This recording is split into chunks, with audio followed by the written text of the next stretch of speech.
Hey everyone, how's it going? I wanted to do a run like this for many years, and people have suggested this as a joke, but I really think this is going to be possible. By the way, unlike usual, this voiceover is being recorded before the run is even finished. I do not know whether or not this is going to be possible, but I have some really cool ideas, and I can't wait to show off this run. But before we get into the run itself, I do need to go over the rules, because one thing you might be asking is, well, J-Rose, I know enough about Pokemon. You use Self-Destruct, you use Revive, easy, right? Wrong. This ain't some Orchid 10 video. Here at J-Rose 11, we don't use items in battle, at least not items that our Pokemon can't hold on to. The same rules they use in competitive. Additionally, as the title suggests, the only move I will be using, the only move whatsoever, damaging or not, within battle, is either Self-Destruct or Explosion. That is it. And if you're wondering, well, how do you do this? Trust me, there are some ideas, but there is something different we're going to be doing that I typically don't do in my challenges. I am going to allow trading between other games. Now, as this is Pokemon Crystal, that means I can trade with a gold, silver, yellow. I'm not going to be trading Pokemon in because then I worry about obedience, but everything else goes and is how we're actually going to start this challenge. In a Pokemon Gold save, in fact, it is the save I used to do the normal type Nuzlocke back in 2022, I have a female Sudowoodo and a male Graveler that knows Self-Destruct, because Sudowoodo is the only Pokemon in Gen 2 who gets Self-Destruct exclusively via breeding or egg move. So I'm going to do this within Gold version, and then I am starting our run within Crystal version. So that is where the run will be done, and I'm going to actually pick Totodile. Not that it really matters who I pick, hopefully, because we're just going to be using Self-Destruct anyway. But we're going to complete the game normally. We're going to intentionally lose to Rival 1. And then, after talking to Professor Elm, since I already actually have the Pokedex, I'm awarded 5 Pokeballs. I'm going to catch any Pokemon. It does not matter which. I'm going to save in a Pokemon Center. And then I'm going to open Pokemon Stadium 2 once you get, the transfer pack. Oh my God. I don't know how many of you remember just how absolutely terrible it was to get all the transfer packs, reading the games. This is actually using the Analog 3D. It's a recreation by Analog Systems using FPGAs. It's really cool. I'm trying it out. It's kind of like a modern N64 version. Well, I want to see how it compares to the original. And actually, I have found anecdotally, although maybe I cleaned my cartridges better than I did as a kid, it's been pretty good. We're then going to trade our Totodile for the Sudowoodo egg. This means our Sudowoodo will level up normally, which in retrospect, I actually probably don't want, but hindsight's 20/20. I'm not done the run, but I've done enough to know this. But anyway, we now have our egg. I have actually walked enough that it's almost hatched. And after no time at all, our Sudowoodo hatches, and we are ready to start this run. But first, a big thank you to the sponsor of today's video, Raycon. So today I'm featuring Raycon's bone conduction headphones, and these are amazing. With the back to school season upon us, this is a great gift for someone who has an active lifestyle. So for me personally, the summer fall means I'm playing outdoors a lot. I'm playing especially a lot of baseball, softball. The playoffs are upon us.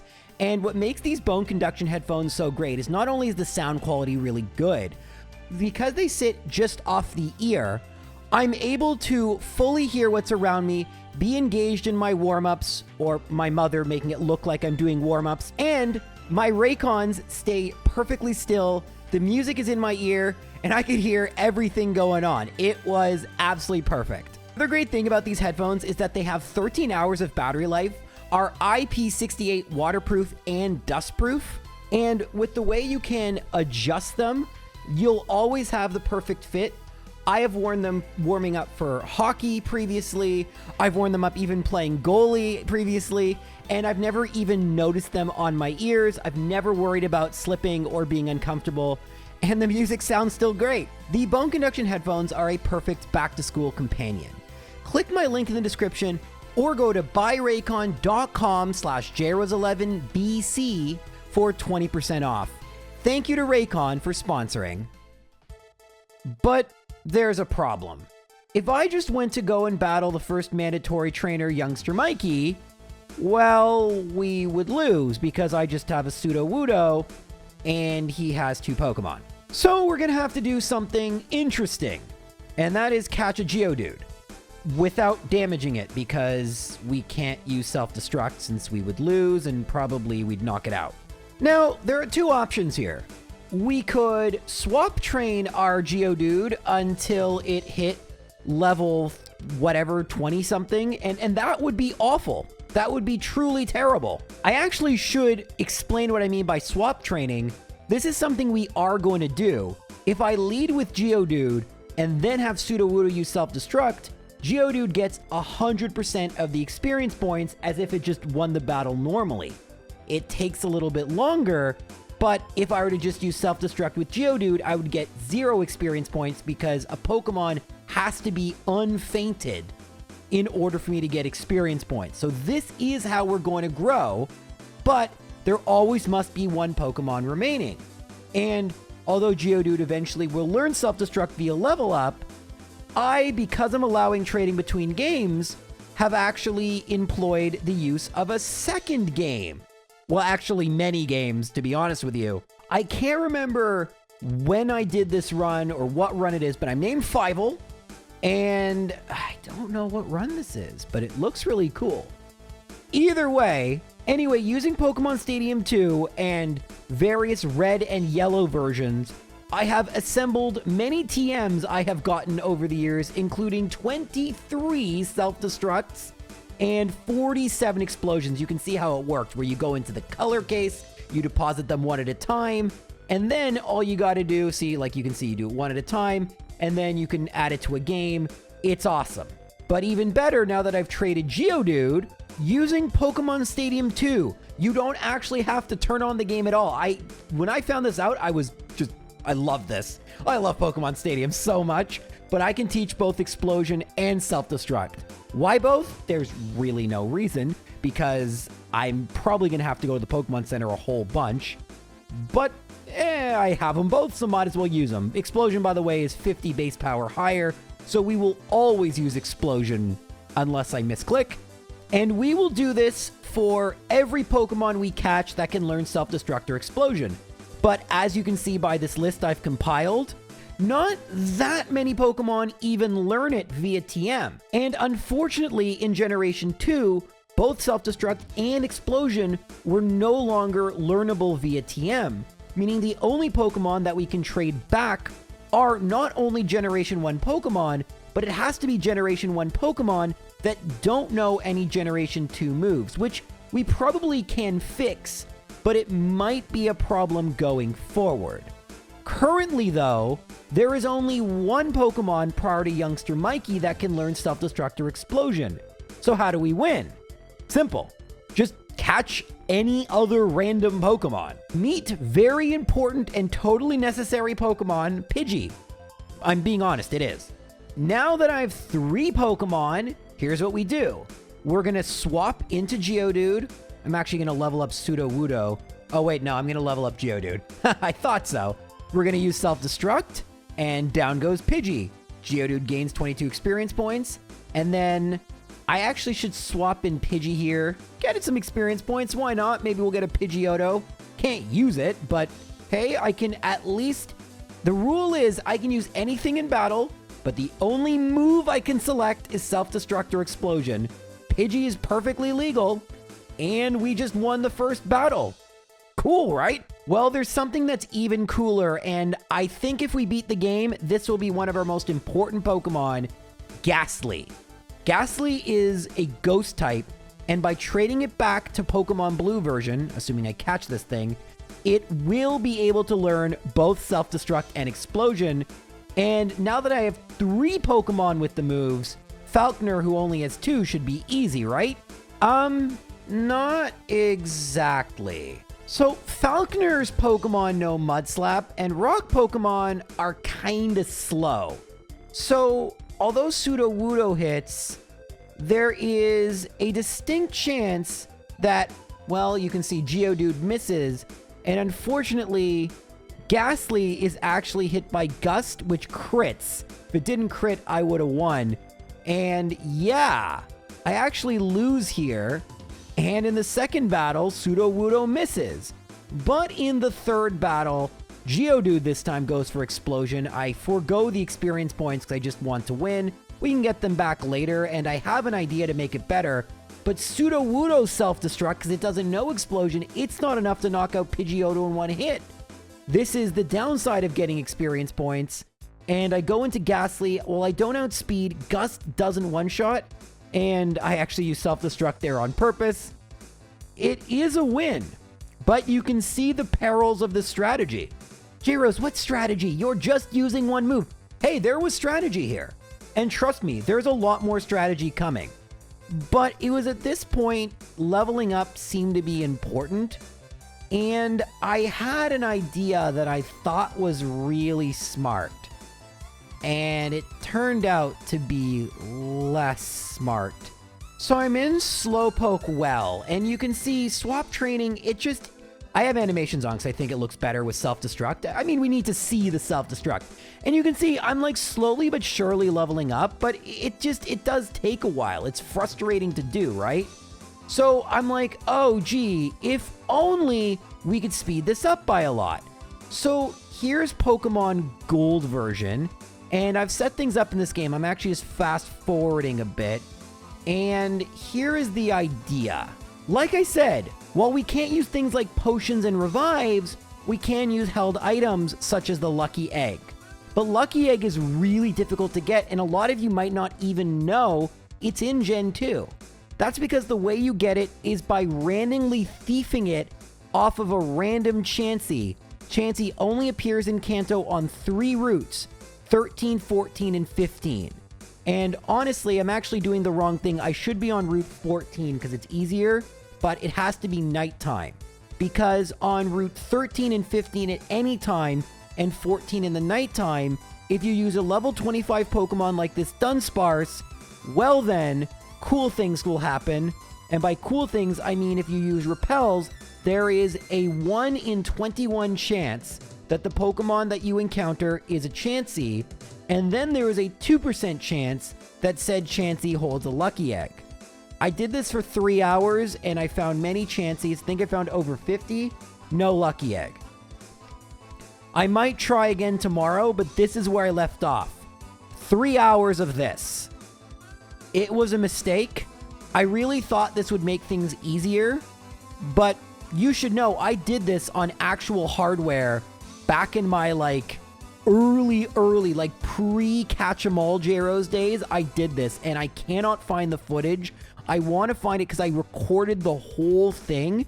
It is one of the worst grinds I have ever done in my life. It's so annoying. Holy mackerel. But yeah, that was my idea. We're also going to trade in things like the Amulet Coin because we are going to use revives outside of battle, so we don't have to go to the Pokemon Center too much. And that's why having both Self-Destruct and Explosion is important. But trading in items like the Lucky Egg would be really nice. I know some of you will be like, oh, J-Rose, that's so cheating. No, it's not cheating. I typically don't do this in my runs, but this is a different run and I'm using different rules. And let's be honest, guys. I mean, this challenge is absurd. Most people just use items. Like the fact I'm doing this without items, and I think this is possible. I really do. I feel like I'm doing my part. Now, I discovered something after wasting a lot of time. So one of the difficulties of using speed up is that in places with ledges and whatnot, it's easy just to fall down. So you want a route like this. But how do I ensure I get the maximum number of Chanseys? I go at night on Route 14, and this took me literally hours. Like, I can't imagine doing this at the expected speed. It was honestly one of the absolute worst grinds I've ever done. Because as you're going to see, we didn't necessarily even need to do it. At this point, it was sunk cost fallacy. At this point, I was trying to count how many encounters we would go between Chanseys, as if that was like some sort of really cool and fun game to play, instead of just me being just so sick of this. But finally, our level 25 Dunsparce uses Thief, and we get the lucky egg. And that's not the only time you're going to see a reaction like that in this video. This challenge just got worse and worse and worse, but we're finally going to head back to Pokemon Crystal, now with Lucky Egg, and we're going to actually play the game. Yeah, remember the game that we're supposed to be beating, Crystal version? Okay, so I have a bit of a unique strategy because Falconer's Pokemon like to use Mud Slap. So here's what I do. Geodude has the Lucky Egg. It's going to be the experience getter. So we can swap into a Pokemon like Ghastly that can use Explosion or Self-Destruct. Problem? If Pidgey goes for Mud Slap, we could miss. Solution: go into my Pidgey and just waste 40 experience points. Not a big deal. For Pidgeotto, I'm a little bolder and I go into Sudowoodo and I miss. So I have to go into Geodude and I win, but nothing gets experience. Honestly, a little annoying considering how much I wanted that Lucky Egg, but it's early game. It really doesn't matter too much. And it's at this point that we're going to continue on, get some experience point by battling trainers. Every battle takes a pretty long time because I always have to swap in order to make sure someone gets experience points. And so a half hour of real human time later, I fight Bugsy. So Geodude once again is our Pokemon that's going to be getting experience. And we're going to swap into, I think Sudowoodo will be strong enough after a Harden. It goes for String Shot, we go for Self-Destruct, and we get a knockout. Geodude levels up, we go into Geodude again. This time Kakuna comes out. Ghastly, String Shot. There are no more Pokemon, by the way, that learn Self-Destruct or Explosion. Hence why we don't really have another Pokemon to use. But now we could get Pidgey some experience. I mean, we don't really need Pidgey since it can't do either Self-Destruct or Explosion, but Geodude can, and that is an easy victory. And look, our Pidgey's level 11. Maybe it'll evolve. All right, 2 for 2. But, y'all may know there is a problem coming up because our next battle is Rival 2. And Rival 2 has a Ghastly. Of course, Ghastly cannot be hit by either Self-Destruct or Explosion. But thankfully, it can be hit by another move. J-Rose wasting his time and switching Pokemon, which is less of a move and more of the worst thing. But yeah, we just have to go back and forth and back and forth and back and forth. And this is where Pidgey becomes super helpful, since Ghastly has no moves to actually hit Pidgey. Now, eventually, Ghastly is going to run out of all its moves and go for Struggle.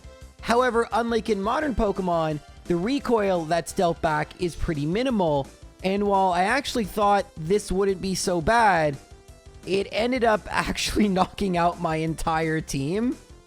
So maybe we'll just equip berries and try this again. Actually, there's some more trainers to fight, but some of you might be wondering, hey J-Rose, can't you just for once play this on original hardware? I mean, like no speed up, just the original speed, man. Yeah, so this battle would take approximately 16 minutes every time. And I have a feeling there will be other battles that would take even longer. So while I genuinely do love playing on original hardware, and I admire channels like Johnstone, for example, who do all their runs single speed on original hardware, it's super impressive, especially when we're dealing with living dexes and shiny dexes. It's incredible. But one of my biggest weaknesses, I'm J-Rose type, and I have a weakness to tedium. And as tedious as this is on its own, I just cannot stomach the tedium of doing this at single speed. And thus, 16 minutes. And we didn't even win, by the way. All right, take 2, but we have a new team member, Female Rattata. Say hi. Now, Female Rattata is also normal type. And so I can swap between our Female Rattata and our Pidgey. And not only does that give me 22 more HP to absorb struggle, but also now neither Pokemon can get damaged. And so once Ghastly starts struggling, I switch all my Pokemon around. Remember, I don't want anything to faint. And another 4 minutes or 16 in-game minutes later, Ghastly faints. But if you thought, ha ha ha, you win, no. Bayleaf goes for Razor Leaf, and unfortunately, even Ghastly does not outspeed, and it just one-shots the rest of my team. Nearly 5 minutes down the drain. So the only way we're going to be able to do this is if we outspeed Bayleaf, and that means more leveling up, and leveling up is very annoying. Because I'm always going to have Pokemon faint every time I defeat even a single Pokemon. It's just the nature of the challenge. I can literally only use Explosion. And by the way, we can even level up Pidgey and Rattata in order to get them a little bit more stats, a little bit more experience, and have them tank more struggle hits. That actually could genuinely help us. But this is an incredibly long and tedious process, considering there's really not a lot of high-level Pokemon here. So if someone were to do, let's say, a Professor Oak's challenge in this game, that sounds like an absolute nightmare, and that no one should attempt it because it would take hours. Anywho, take 3 of this battle, and I mean, you already know the first part. I'm sure Shaman is just kind of swapping in and out. I don't know what you're showing, Shaman. This is going to be really hard to edit because of just how fast everything is going. And there's animations on, which I do because they look cool. I think I mentioned that, but in case I didn't. Anywho, this time something actually pretty interesting happens. Rather than it be Bayleaf, this time it's Zubat, which sucks because I actually did something really smart. I swapped in Ghastly for the final hit, thinking, oh boy, Ghastly will be in for Bayleaf, but no. Instead, Zubat comes out, and I'm like, well, I don't want that. So I swap in Sudowoodo, and of course it hits with Supersonic. And so I swap in Geodude, so it goes for Bite and crits. And then it goes for Bite. But don't worry, Sudowoodo can beat it, right? You are right. You're right. But now, we need Ghastly to come out. I don't care about experience, but we don't one-shot. After all that! Oh, but don't worry, certainly we will level up enough so that in our very next battle, we won't waste another 5 minutes with the exact same outcome. Oh, that's exactly what's going to happen? Okay, cool, yeah. And after 40 minutes, some of it leveling up, but most of it actually just doing this battle, Ghastly is at a high enough level, I have Explosion, and we knock out Bayleaf. By the way, I believe I was using a damage calculator at this point, and the damage calculator said it was like 80-something%. So yeah, we got absurdly unlucky. But the good news is now that we have passed Rival 2, there are going to be more exploding Pokemon we can get. And some of them will be really useful. And some of them will be kind of useless. But it'll be fun. It'll be different. Oh, one thing I showed stream, this is why I don't record games like this, by the way. But just so you know, everything I do, it is on cartridge. Like, I can take the cartridge home with me, and actually you can see some of my new team members. You might have seen Pineco and Execute. Welcome. So far, we're 2 for 2 versus gym leaders. I don't expect that to change here. Here's Pineco, or Pineco. I've always called it Pineco. And we explode with Ghastly. That's enough to knock out the Clefairy. Our Pineco learns Takedown. Everything's going great. What a fun run. And now we can go into our Geodude. So close to being a Graveler, actually.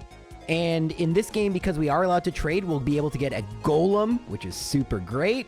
But after the debacle that was Rival 2, things are starting to look up. For all of like 15 seconds. Because I was not personally prepared for the absolute gong show that would be Rival 3. Now, this is a rival battle that is not mandatory in Gold and Silver. And so in Gold and Silver, actually, that would have been bad for me for reasons we will talk about a lot later, unless I forget. So if I forget, remind me in the comments and say, you forgot, but I'll try to bring it up. Why is that battle so difficult? Well, let me show you. And I'm telling you, this is where I actually almost gave up on this challenge entirely. I thought I'd quit. Okay, he leads with Haunter, and you might be thinking, we've already kind of dealt with this before, it's just evolved. What's different? Well, out comes my Pidgey. It goes for Curse. That's wonderful. It's even better. It's already at half HP. We'll switch in Geodude. And there's Mean Look. Mean Look means I cannot switch. And since I'm not using items in battle, and I can only use Explosion or Self-Destruct, I just lose a Pokemon. But okay, I'll go to Pidgey again. Surely it will double Curse and knock itself out. That's what it does, right? Wrong. Wrong. It will never do that unless really weird conditions are met that I still don't exactly understand. And I'm sure there are people who know a lot about Generation 2 and they understand when it will double Curse. But I will save you the time and TLDR it, or TLD... no, starts with a K. Too long, don't know. I don't know, guys. It just won't. So how in the world could we even theoretically win? Like, think about it. How could we even theoretically win? We can't stall out Mean Look. Actually, whoa, it just withdrew into Magnemite. That still wouldn't work. It still won't work. I have no earthly, heavenly, or any otherly idea why it did that, but it still doesn't work. If it won't go for double Curse, there is no way. That is what I thought we would do. That was my idea for how to win. And if that's not a thing it's going to do, then this is impossible and we lose. And I was actually thinking that that's going to be the case. There's no amount of leveling up that's going to help us here. Mean Look has 5 power points. I have only 6 Pokemon. That's the maximum I can have. So we're done, right? Like, what else could we even theoretically do? Well, I had an idea. So, like, remember how we traded in a lucky egg? Well, what if we traded in something a little better than a lucky egg? Now, I've never done this before, but if we're allowing trading, what about a Snorlax? Now, you might say, why Snorlax specifically? Well, it's a normal Pokemon. It can learn Explosion and Self-Destruct, but there's actually another reason. Those are both very important reasons. But there's another reason I needed this thing to be on my team. First things first, I actually need to go to the move deleter and delete moves. You can see I'm using Pokemon Stadium 2's Game Boy Tower, which puts a weird filter. I mean, this is, I think, on my analog 3D, so it should be like HD. This is just what the Game Boy Tower does, and that's why I don't like to use it. But here was my idea. Okay, so let's just lead with Pineco, right? Now I swap into a sleeping Snorlax. It goes for Curse, right? I swap into Pineco. It goes for Spite. I swap. It goes for Lick. And now, look what I can do. It's not going to go for double Curse. If it does, it gets fainted anyway. It's going to go for Mean Look. And because my Snorlax is traded in, and I don't have the Fog Badge, it won't obey me. And so I just keep, well, okay, well, that worked for like 3 seconds, but it woke up early. Surely this will be fine. No, it won't be fine. It actually wasn't working. I mean, it was sort of working. The idea was there. Like, can I just say, I kind of outdid myself. A sleeping traded in Pokemon with 1 move, so it would never go for a move that isn't Self-Destruct. That's why I deleted the moves. And in theory, it just wouldn't attack, and I could stall out the Mean Looks with Obedience, right? Like, it was genius, except it didn't work. And there's actually a really important reason it didn't work. My Snorlax actually isn't high enough of a level. See, I didn't know this, but Obedience isn't binary. For those who don't know how Obedience works, it does not affect Pokemon you catch in the game you're in. It only affects Pokemon from other games. And you can see here, I'm actually trying to swap back and forth and trying to kind of have it maybe waste its other moves, thinking it may end up going for struggle. I don't actually know what's going on here, but eventually it mean looks Pineco, which is bad. But like, okay, surely things are fine, right? No, they're not, because Snorlax wakes up and immediately self-destructs. So I'm just going to tell you right now, this didn't work. But what if my Snorlax, instead of being at level 50, was at a slightly higher level? And so here's what we can do. Let's go over to a different game, another game that Snorlax isn't from, and we level up our Snorlax. Yeah, I have hundreds of runs I've done. So all I gotta do is trade Snorlax into a game it's not from, and bam, we can level up. How much do we want to level up? Well, after being the Elite Four actually a bunch of times and trading in some rare candies from other games, get ready for the big reveal. It took about, 2 hours to do this? And you can see I'm trying to go to Curse, and then I go into Pidgey, and then I go into Snorlax, and there's me, and look, everything's perfect. And look, I go for Berserk Gene, so I'm confused permanently. Another brilliant strategy that actually doesn't work. For a couple of reasons, I actually didn't know that Berserk Gene, when used with, or actually any type of confusion, that Self-Destruct and Explosion actually do way more damage. I did not know that. There's so many weird things I didn't know, but I thought Perma-Confuse would mean 50-50 chance I don't attack, on top of the, 80% chance I don't attack. I thought that would be perfect. Sadly, it wasn't. It wasn't. But we're close. We're close. But I have one more thing I can do. Actually, I didn't show how I did this the last time. So you go find a Stantler, swap in Snorlax, and there, bam. It's asleep. Everything is great, right? Wrong. It was not great. It still wasn't working.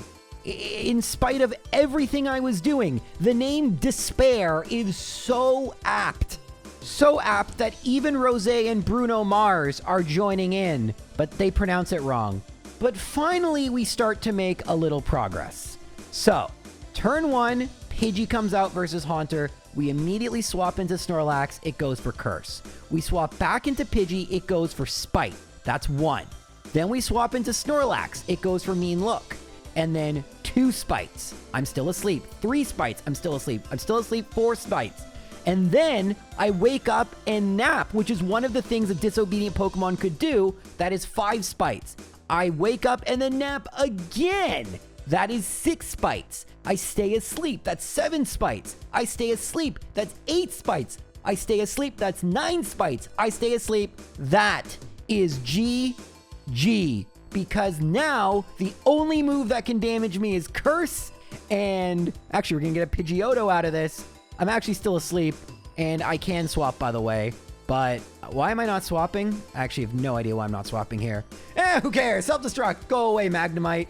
I mean, that would have been a difficult Pokemon to KO. So, makes sense. And now things should be fine. We go Ghastly v Zubat. Zubat gets knocked out. We go, all right, we should be fine. Executor, I can explain how I got Executor in just a second. But Bailey versus Executor, I go for Explosion. That was via a trade, and I win. So if you're wondering how I got an Executor, well, I actually got to take you back a little bit. We showed you the Execute, but not how I got Executor. It's actually pretty funny how you get Executor. It's actually really easy. Execute you can get by headbutting trees. That I'm not going to show you. You need to battle Picnicurgina right here south of Goldenrod and register her in your phone.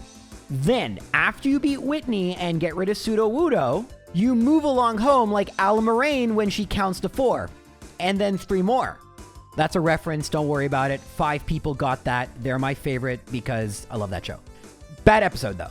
Anywho, all you gotta do is talk to your mom and then just change the clock to daylight savings time. Gina will call you, and somehow on our very, very first try, she said that she picked an item up, and since we don't have Fly, we just have to walk all the way back. But that item is a Leaf Stone. Now, I was willing to trade in the Snorlax. Again, remember, this is before. So, in theory, I could have just traded in a Leaf Stone, but this is only possible in Crystal version. All the evolutionary stones can be acquired this way, although Leaf Stone is one of the earliest.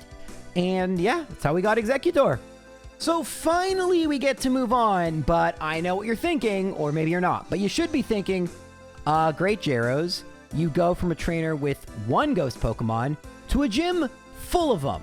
But thankfully, it seems like it might just be Rival 2, where they won't double curse. It seems like these ones will double curse. At least if there is a normal Pokemon present. If you don't have normal Pokemon, they actually won't double curse. But for whatever reason, if you swap in a normal Pokemon, they just do it. And I don't really understand why that is, but I'm not complaining. It didn't work every single time. Sometimes I did have to self-destruct, and it was a little scary, but hey, a little scary is way better than wasting, well, not wasting, but having to spend 2 hours. By the way, it wasn't quick. It took me 10 minutes to defeat the 4 trainers in Morty's gym. But surely Morty has the exact same AI as the trainers in his gym, because if not, then how are we going to do this? So let's actually talk a little bit about Morty, because I think we need to do a bit more of a deep dive here so you truly understand what I was up against. You know it's bad when I cut away from a battle to talk about it. So Morty has 3 ghost Pokemon that have mean look.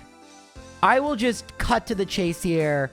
All of them have the same AI that Rival 3 had.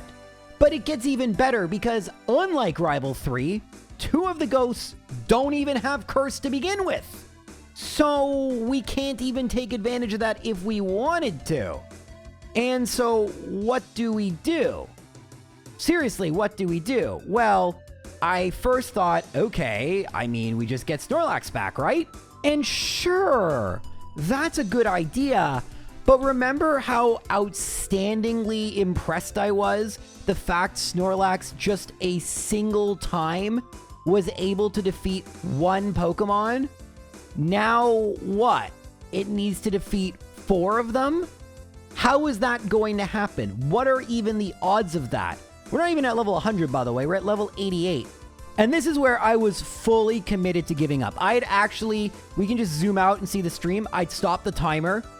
It's an arbitrary timer, but I basically said the run's over. You know, like there's no way I can do this. Chat was trying to get me to throw Pokeballs and stall, and theoretically that would actually work. It would be expensive in-game money, but it would work. But that would still be using items in battle. That just, it wasn't allowed. And I literally sat on this for several days, contemplating all the different things I could even theoretically do to beat this gym. Going in, I just thought they were going to all double curse. And it's my bad. It is my bad that I didn't know that 2 Pokemon don't even have curse, and considering how Mean Look would just absolutely nullify. Because the other thing I could have done is just swap infinitely, right? Especially between normal Pokemon, but I can't do that if they Mean Look. So it's kind of one of the two things. The no 2 curses is fine, but if I can't swap, then I can't do what I did against Rival 2. We have seen the Rival 2 strategy. That works. It's just tedious. And the Rival 3 strategy was just luck, really. And now I got to do that 4 times? There's just no way. There's no how. How could I even do it? Well, that night, I actually came up with a bit of an idea. So what we need, let's just think about this in terms of theoretically. What do we need to have happen? We need to have Pokemon that cannot get damaged by Morty's ghost, or at least cannot get damaged very much. And furthermore, we need these Pokemon to just do nothing. We can't have them attack. We can't have them do anything because they faint if they do. So what is a way we could accomplish this? You guys know in sports there's a player who isn't really good, but they hit that big pinch hit home run like Travis Ishikawa or Dan Johnson for the Rays. I'm thinking of baseball, but like guys who like basically you never think about them until it's like their big moment. Well, here is my Travis Ishikawa, this random Sentret whom I've taught Ice Punch to. Now you might say, but Gyros, even Sentret cannot use Ice Punch. You're right, but you know what can use Ice Punch? A Ditto. And you know what Ditto with Ice Punch could do? Well, in theory, it could hit my Snorlax and freeze it. Of course, I actually forgot to delete Tackle off it, so I'm going to trade it to a different game to do that. But after 10 minutes of tediously finding Ditto, which are not super common, and swapping back and forth, you can see some of my other Pokemon are already frozen, and sometimes I would mess up because I just wanted this to be over with. But finally, my Snorlax becomes frozen. And surely that was what I needed to win, right? Well, here's the thing. Remember what I said, and hey, I remembered, battling Rival 3 would be helpful? Well, I already knew what the strategy was going to be because I'd done it before. I already understood exactly what had to happen in order for me to win. I just had to have it use up all the spites. And you can see I'm trying to swap back and forth use spite, and then eventually settle on a Pokemon. Oh, it just thawed. At least it's not Snorlax. Other Pokemon got frozen. I was trying to get Snorlax frozen so badly. But anyway, I just have to waste 10 spites. And then once that happens, the Ghastly will go for a second curse. And we move on to a Pokemon that doesn't have curse, but also doesn't have mean look. If you're thinking, doesn't that make this Haunter free? Yes. Yes, it does make this Haunter free. Unfortunately, something very tragic happens. The third Pokemon, Gengar, does have mean look, and this is the problem with using Pokemon like Sentret and Pidgey.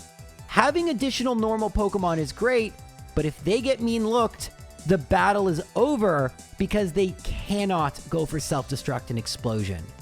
And sadly, the only normal Pokemon that can learn those moves is Snorlax. I was not happy when this happened, but I should have seen it coming. And you can see as soon as I use Defense Curl, I reset. Still, this doesn't look so hard, right? What if I told you this was one of the luckiest battles I would get for literal hours? So freeze is kind of interesting. You can thaw actually a lot more often than I thought you could, including when you just swap in and out, which is great for everyone who isn't us. And because of this, we would tend to thaw too quickly and then just use Self-Destruct. With that said, I actually did make it back to Gengar, and this time not having Sentret out there. But the problem is, the luck we used for Snorlax, even though it's actually asleep from the Haunter, it just wouldn't last forever.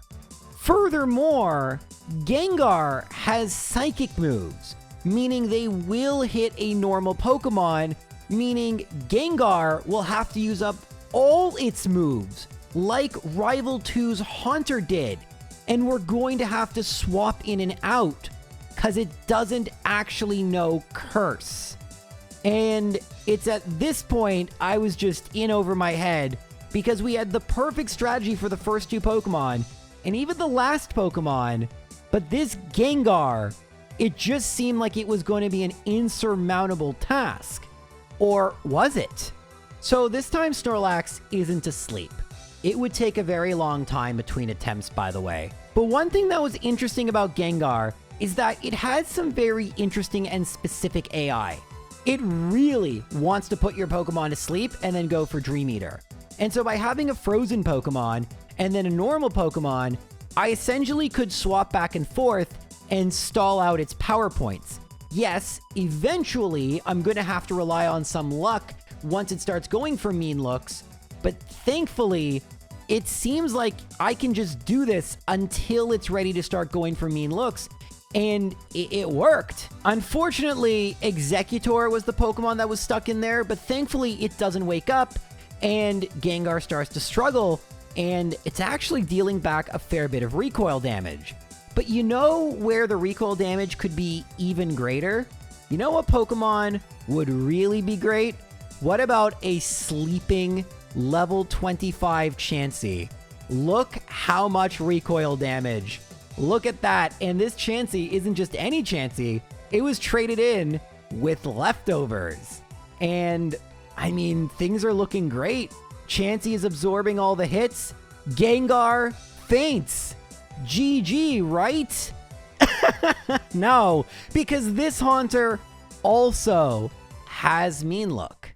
And not only does it have mean look, like Gengar, it also doesn't have curse.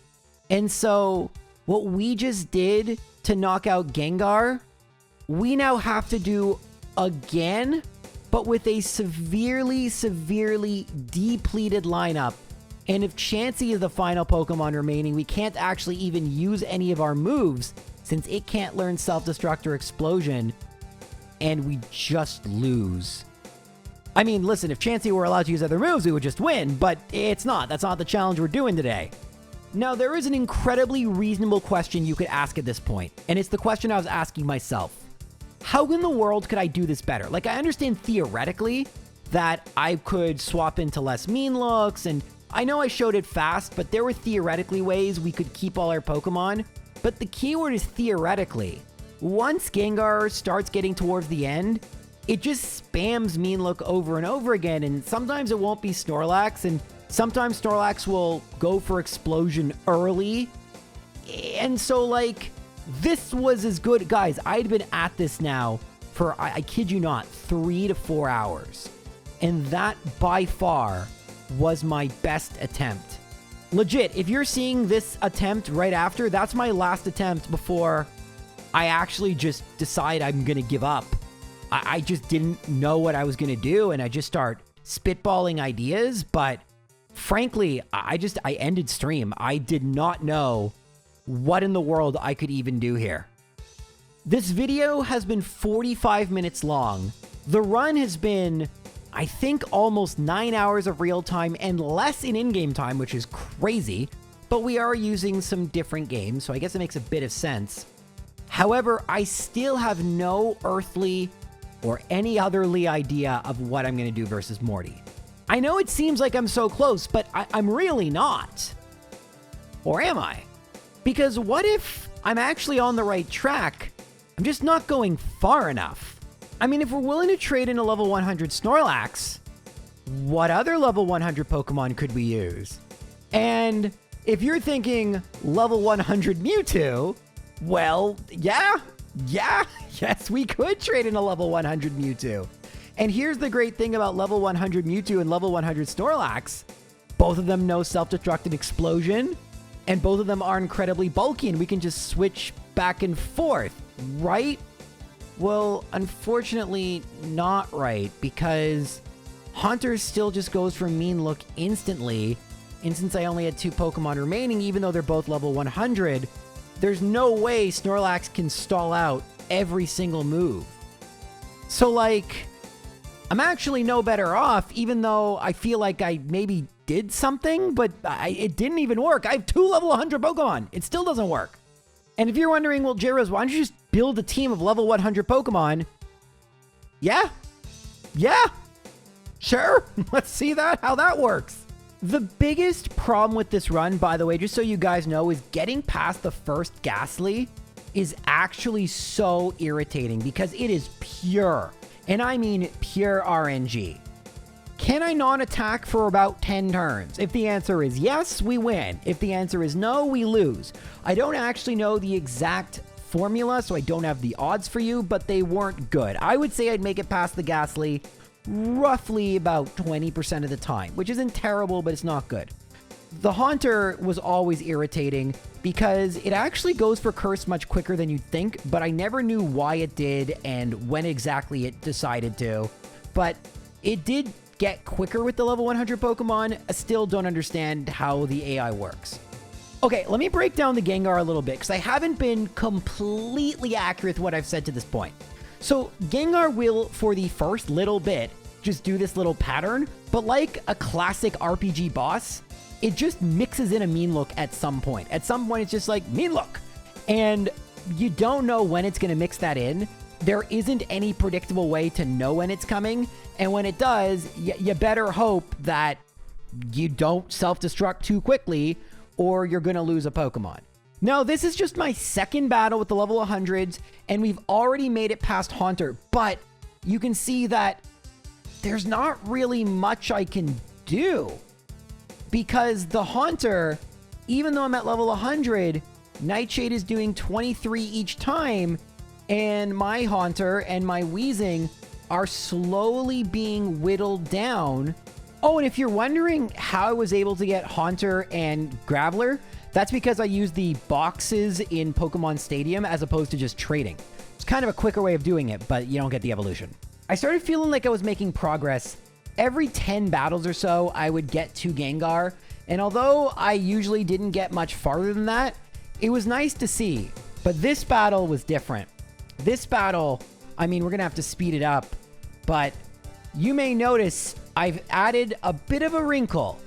I traded in a whole bunch of leftovers from other games so that Nightshade wouldn't be so problematic. Unfortunately, like the Gengar before it, eventually the Haunter will just bust out a mean look. And you don't know when it's coming, but when it does, once again, we're at the complete mercy of RNG. There's nothing we can really do. We just have to hope, in this case, our Haunter doesn't attack. And it is thankfully asleep, but sadly, it's not able to finish the job. And although we do get the Haunter down to struggle, we only had a single Pokemon remaining. If we had two, this would have worked. And this is the closest we've come to winning. But we still don't have that win yet. Well, you know what status is a little bit more permanent than sleep? Freeze. So I went back with my MVP Sentret and froze a whole bunch of my Pokemon. And so now we are combining all of the strategies. The level 100, freezing, leftovers. Please tell me this can work.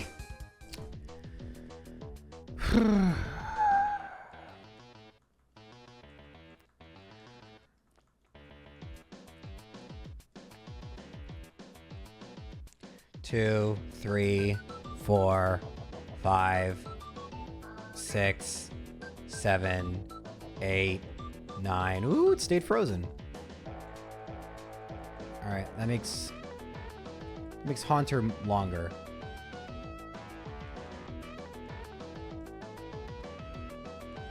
Okay, we're just gonna speed. Oh, went for Curse. We're just gonna speed this part up if that's okay with you guys.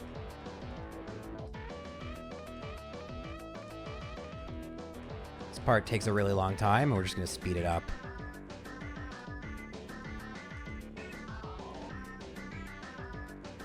You can only go so fast because you have to actually be able to control the cursor, right? Like, there's only so much speed up I can do.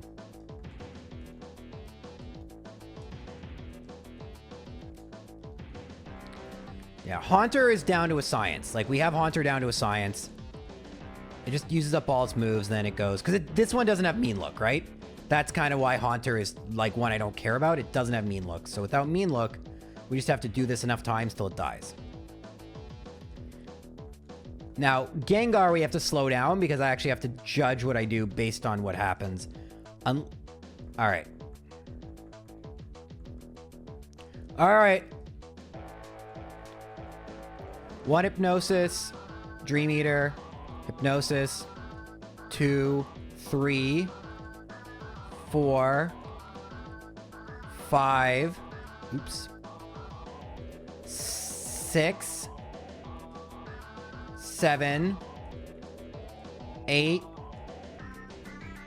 9, 10, 11, 12, 13, 14, 15. Oh, that's 15.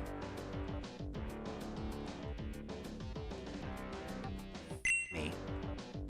Please put me to sleep. Please!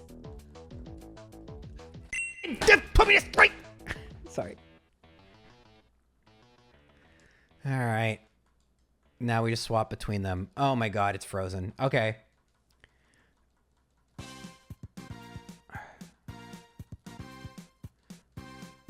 That's 3 Mean Looks.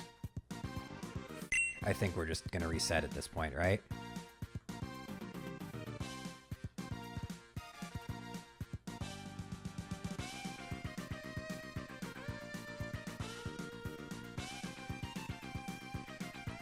By the way, the thing you said about mean look was right. It will waste its mean looks. You're right. It does randomly go for mean look. I thought it always went for it at the end. You have a good point.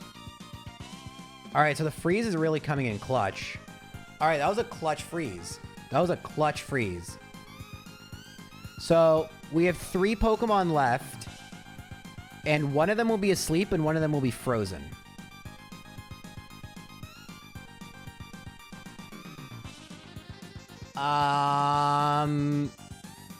All right, I guess we'll go Wheezing.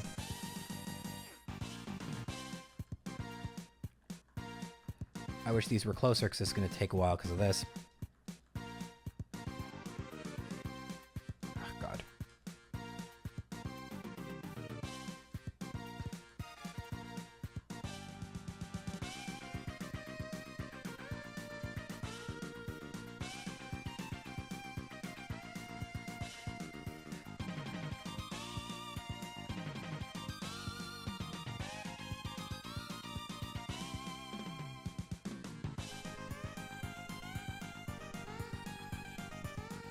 Oh, I guess we're saving both of them. Again, the issue, as long as we have 2 Pokemon, guys, we're fine. The issue is that we're not getting 2 Pokemon. But I wonder if you guys are right. What if Snorlax, it'll go for Mean Look early? No, it'll go for Mimic. I don't know.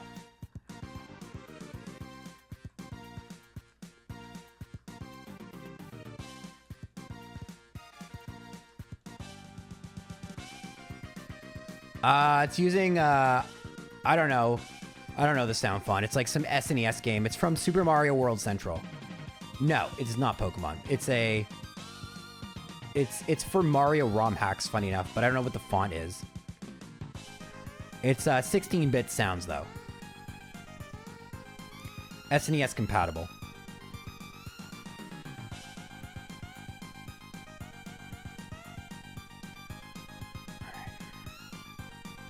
Confusion damage isn't an issue. We have the leftovers. And again, what we need to have happen is just it to waste all its power points. Once that happens, it doesn't matter. We just swap back and forth. And then we win. Like this. One more Pokemon would have been so clutch, but...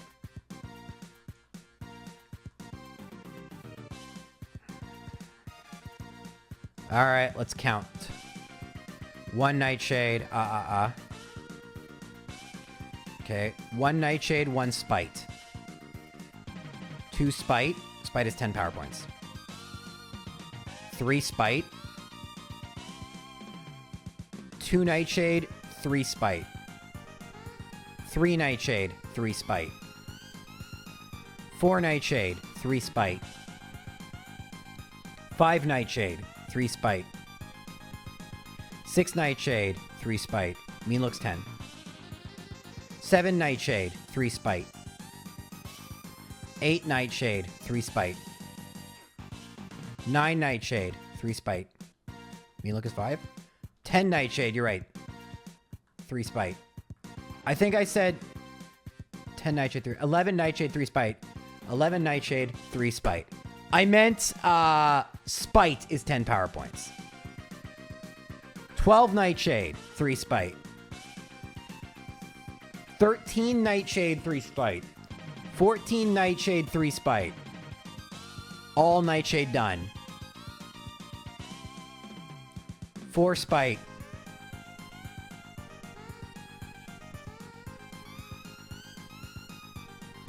2 Mimic, 4 Spite. 5 Spite, 2 Mimic. Alright. Nap, okay. Alright, you know, I don't, it doesn't matter anymore. Yes!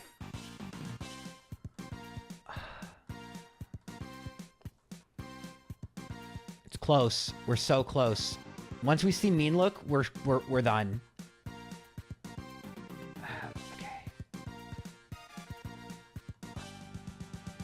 Yes! Yes, we won! No! I think we lost. I think we lost. I think that was it. No, that we lost. We lost, guys. We lost. We lost. We had it. We had it. At the last mean look, there was one left. I celebrated too early. One too early, guys. I'm just gonna, you know.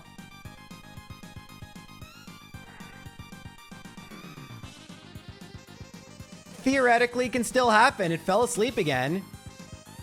I mean, it's looking, you know, but things can, oh, went back to a nap. We're at half. Another nap. Woke up, ignored orders. All right, come on. Nah, all right. Mewtwo needs to be frozen. Frozen. Frozen. Frozen. Frozen. Oh, God. Oh, God. It's so close. It's so close. If only we were at level 100.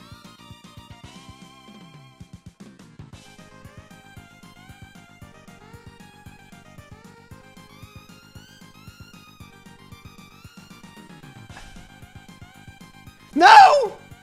Didn't obey. It's napping! It's napping!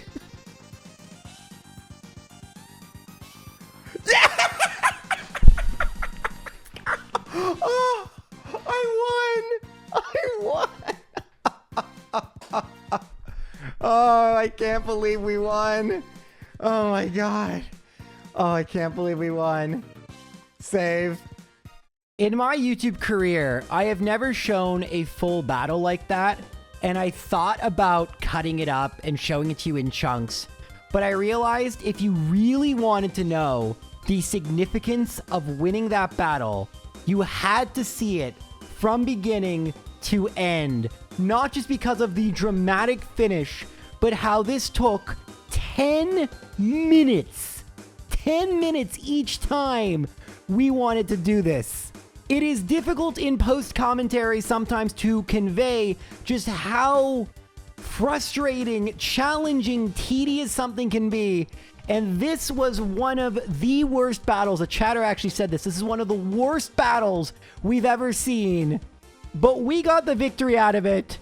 And this is the halfway point of the run. There's so much more. By the way, that split took 4 real-world hours to do. Crazy. Unsurprisingly, I took 4 days off from the challenge before I'd come back. I don't think you could blame me, could you? And now it's time to introduce my new team, aka the old team. They've leveled up a little bit, and so we have Pineco because I want to evolve into Fortress, and my Geodude evolved to Graveler and was traded to Golem, so that's pretty good. And now we have Poliwrath, and we're going to send out Gengar since our Ghastly evolved to Haunter. And now Gengar doesn't quite finish off the Poliwrath, but Executor, who you have seen already, does. Now you might say, J-Rose, why don't you just use your level 100 Pokemon? But don't forget, they don't obey me yet. So it actually wouldn't make sense to use those Pokemon even if I wanted to. And I hope I won't have to use them again, but we'll see. Now, you might not be surprised to learn that battling Jasmine, the Steel-type gym leader right now, could be pretty challenging. So instead, we're going to go and do the Team Rocket section, and at the very end, I'm actually going to catch one of the Electro. That's right, you can actually catch these things. We're not going to be able to damage them because, well, if we did that, we would likely faint them. So we're just going to have to throw balls and hope, but I got one, which might be very useful. My team is still in flux by the time I battle Price. I'm not quite sure what the final 6 are going to be yet.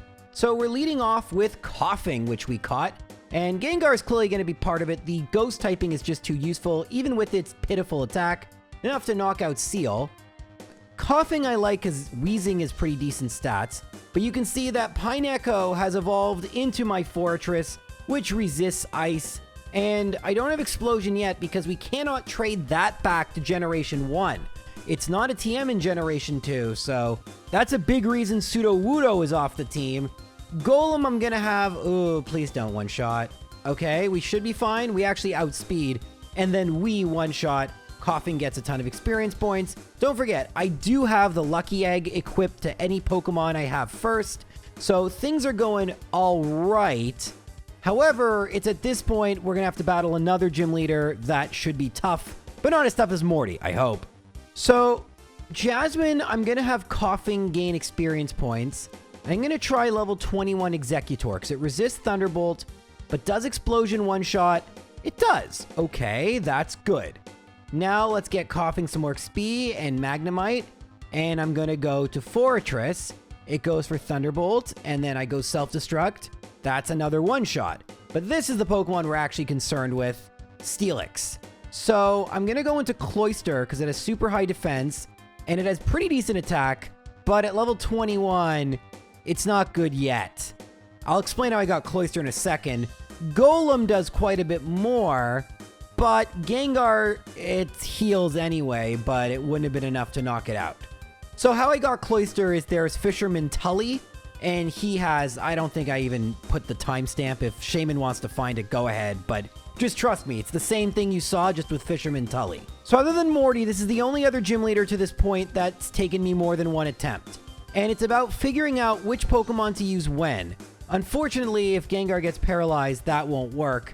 But I'm thinking, is there a 3 Pokemon combo that I can knock out Steelix? Because that would be good. So Gengar, is it enough to knock out Magnemite? If it is, then... Okay, it is. So it's pretty good because it has such bad attack. And then Magnemite number 2, I can't use Cloyster here because it's going to be weak. So I have to go for Executor. And it's level 21. Leveling up, guys, still takes a very long time because, well, I mean, look how you have to level up. You always have to have a Pokemon faint. So Steelix now, let's go into Cloyster. All right, it goes Screech, which is fine. And we do about an 8th at best. And I'm hoping Fortress is pretty good. Let's see if that's correct. Well, it's better, but yeah, Golem doesn't one-shot. So you can see what the strat needs to be. Actually, you can see Coughing barely does anything. But I'm going to have to level up a little bit more. And how I'm going to do that? There are trainers we haven't battled yet. So we're just going to go battle them. I've tried to avoid... You can even battle wild Pokemon. Try to avoid extra trainers we don't need because, I mean, it just takes so long. I'm constantly having to go back to the Pokemon Center, and nothing that learns Self-Destruct in this game, other than Mew, which you can't get, also gets Fly, so I'm constantly having to just surf back, which is annoying. But I figure a little bit more experience points could be the difference in winning and losing to Jasmine. I do have a flyer, by the way, just not one on my active party when I'm going out to battle. So I try at 20 hours, 11 minutes to battle Jasmine. We did a little bit of leveling up, but was it enough? I'm now giving Golem a little bit more experience points because Golem's really good and more is better. And Coughing is enough to knock out the Magnemite. Golem's now level 30, which is exactly what I wanted. And now Steelix comes out. I can actually just explode with Golem right away. Although maybe that's actually not what I want to do because even if I could, let's see, it's going to heal. So let's see how much it would have done. I think that would work.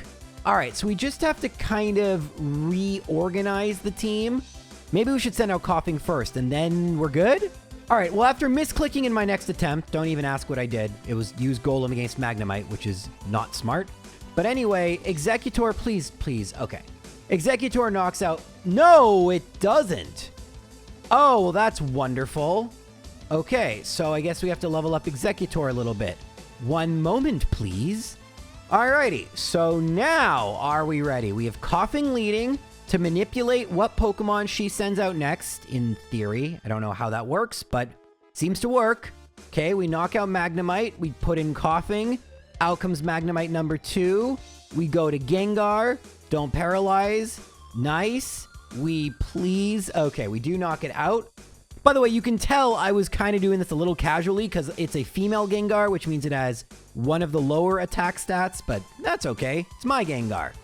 Anyway, I send out Cloyster now, and then I go Explosion. K. Now I send out Fortress. I go for Self-Destruct.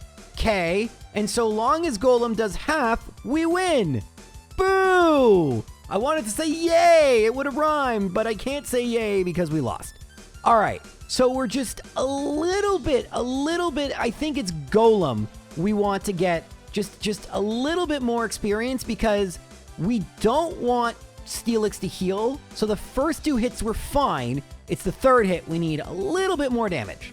All right, so if everything is going to math the way I think it does, this should be a foregone conclusion. So level 22 Executor, don't get, oh, crit. Actually, doesn't matter because I outspeed. Okay, that's 1. And then we send out Coughing, Magnemite, Gengar, don't paralyze, excellent.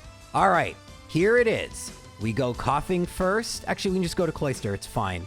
I just want to make sure. Honestly, I don't care about the extra experience points. Okay, that's 1 hit. Then we could switch in Coughing here if I was being greedy, but I'm not going to be greedy. Switch into Cloyster. And now again, I'm just going to try and knock out Steelix. And there we go. That is the strat to beat Jasmine. It only took us 20 in-game hours to get this far. That is 7 Johto Gym Badges, and we're about to do something extremely annoying in this challenge, the Team Rocket section. Because there are so many trainers we have to fight consecutively, we're just going to have to go back to the center like every 5 seconds. It's going to be really annoying, but it's not going to be all that difficult.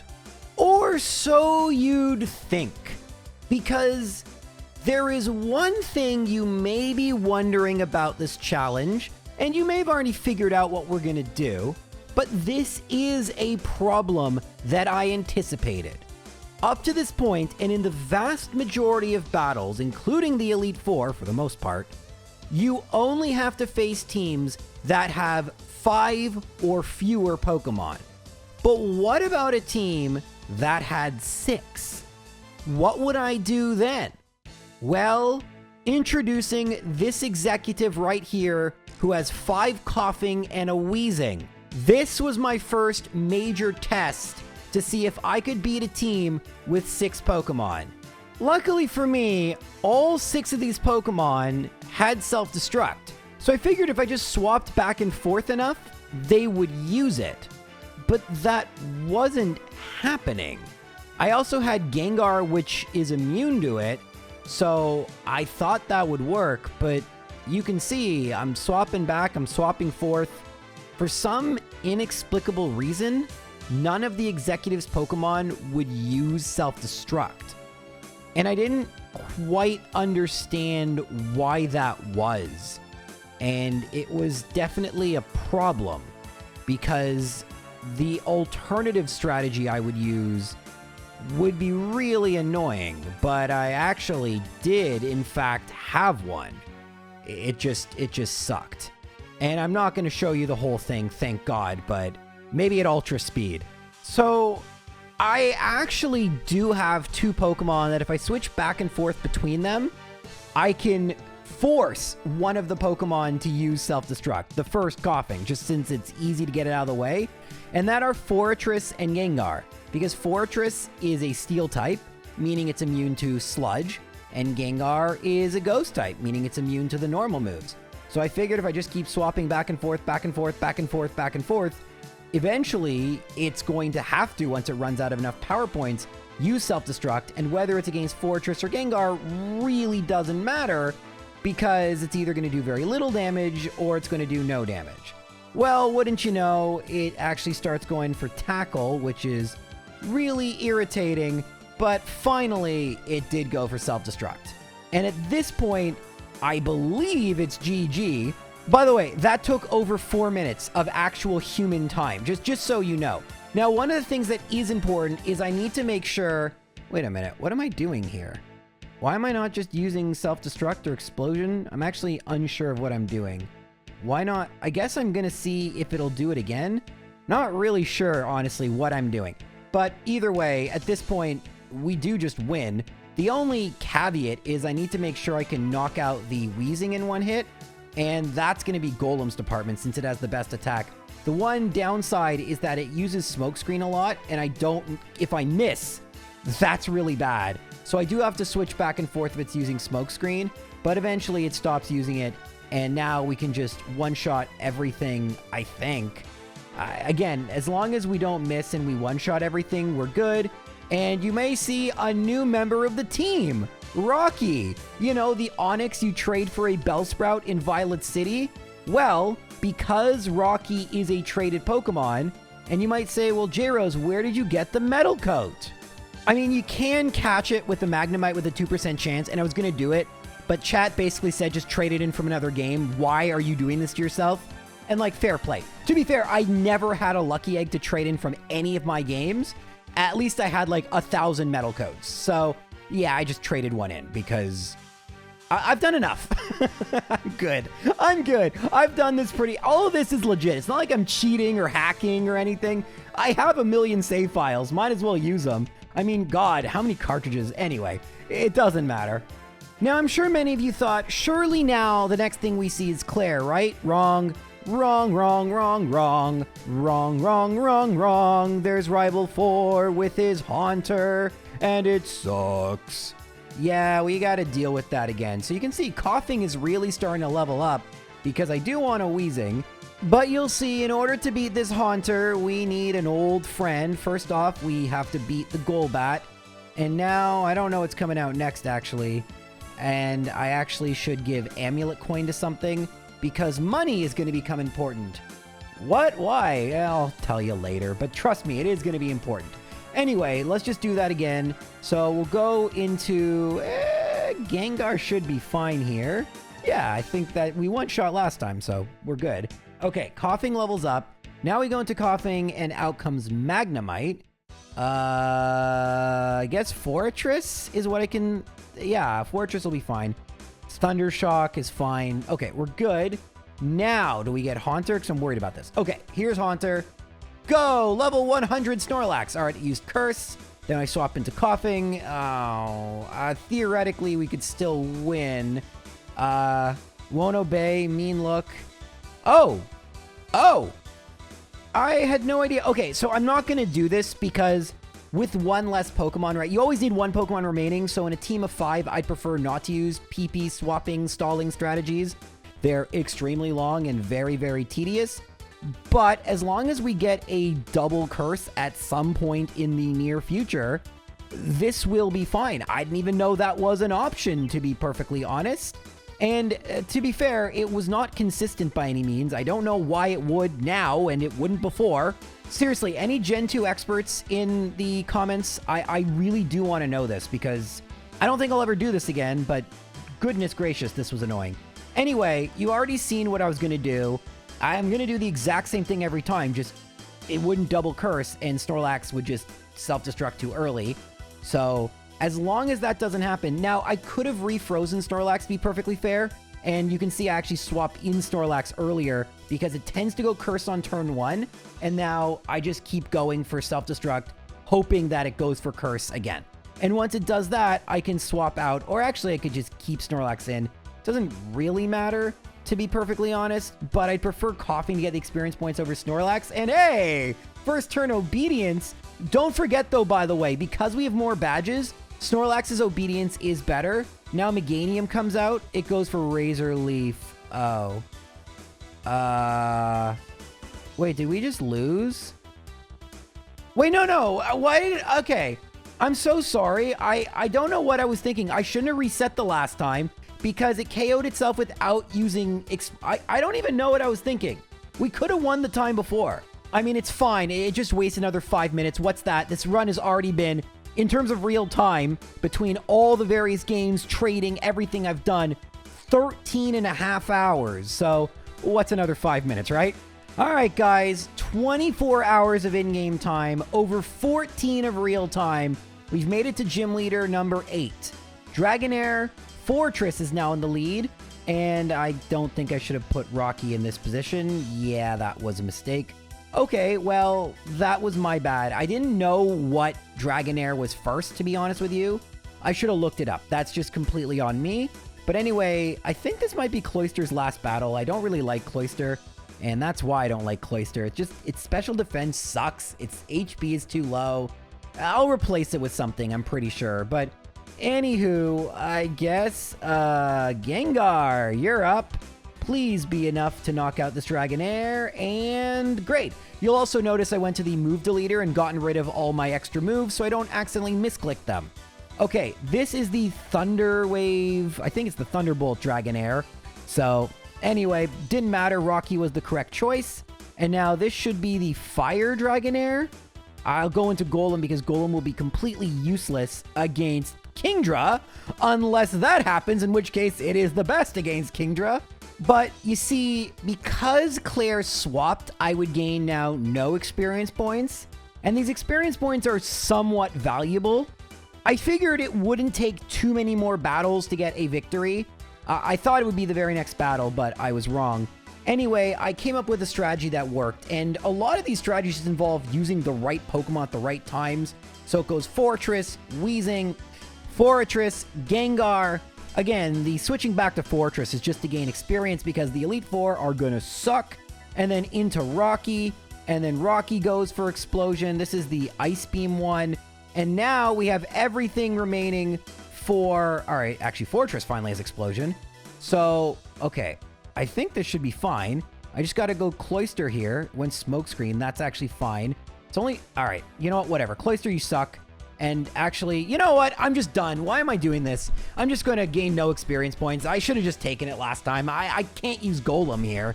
Anyway, fine. GG. Greed is bad. I should have taken the W 2 minutes ago. I screwed up. It's fine.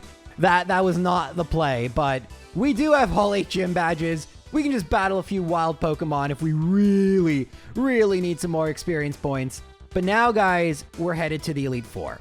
Now, the Elite Four, at least the first 4 trainers, only have 5 Pokemon. But that means I have no room for any leeway if we're just using Self-Destruct or preferably Explosion. But I'm going to tell you right now, I don't anticipate them being easy. And I'm going to need to come up with, like, the perfect team. Because we can't use Pokemon like Cloyster. They're just not good enough. It's also in the slow level up group, and that makes it really tedious to use.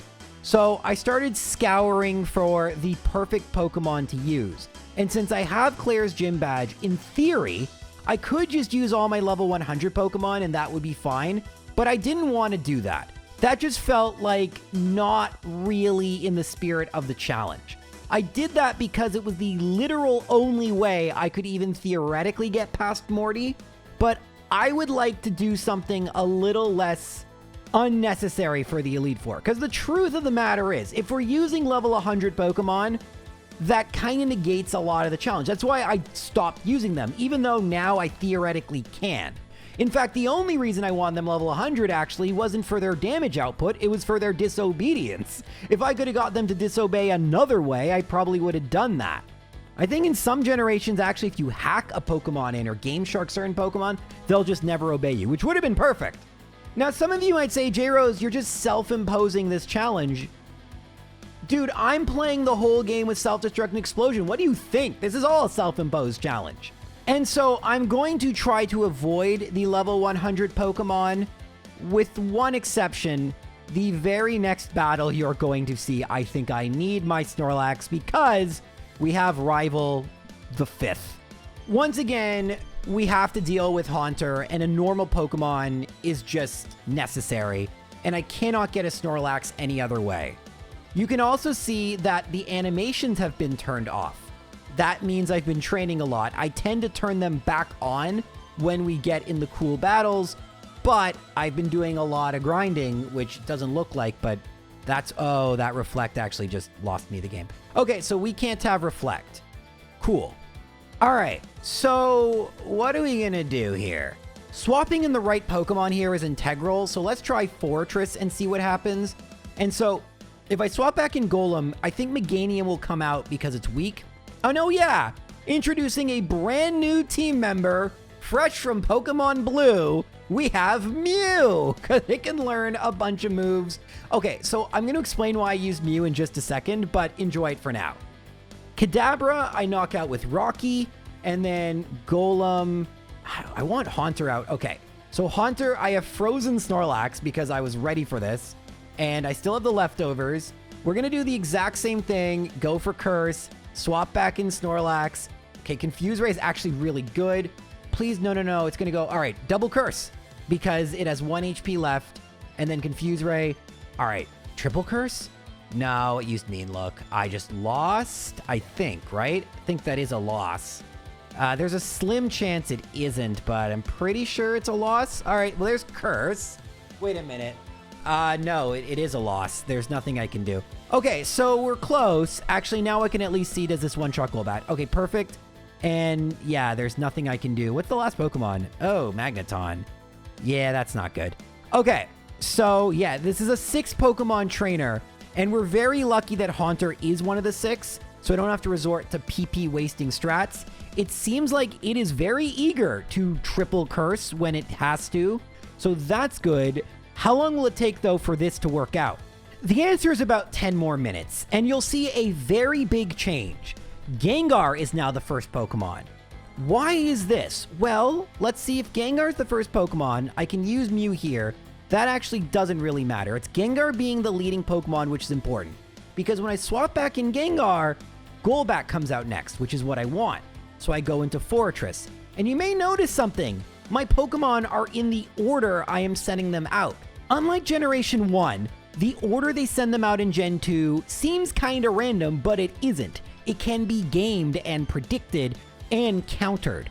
And so by putting my Pokemon in this order, I ensure consistency and I make sure that each Pokemon can knock out its counterpart. Now, because I want Haunter to come out here for reasons we'll talk about in just a second, I actually do need to go into Snorlax, and then I just swap back and forth with Rocky. I do need to be somewhat careful because if it goes for Mean Look on Rocky, it is a reset, and there is a degree of luck here, but thankfully in this battle, the Haunter cooperates. Once it goes for Confuse Ray, it will tend to go for Mean Look, and then pretty much always going for Curse, and that is technically GG, but not necessarily GG, because even though I'm not worried about experience points, I actually need this Snorlax to self-destruct, meaning I need it to unfreeze. And you know how like Snorlax would unfreeze at the drop of a hat?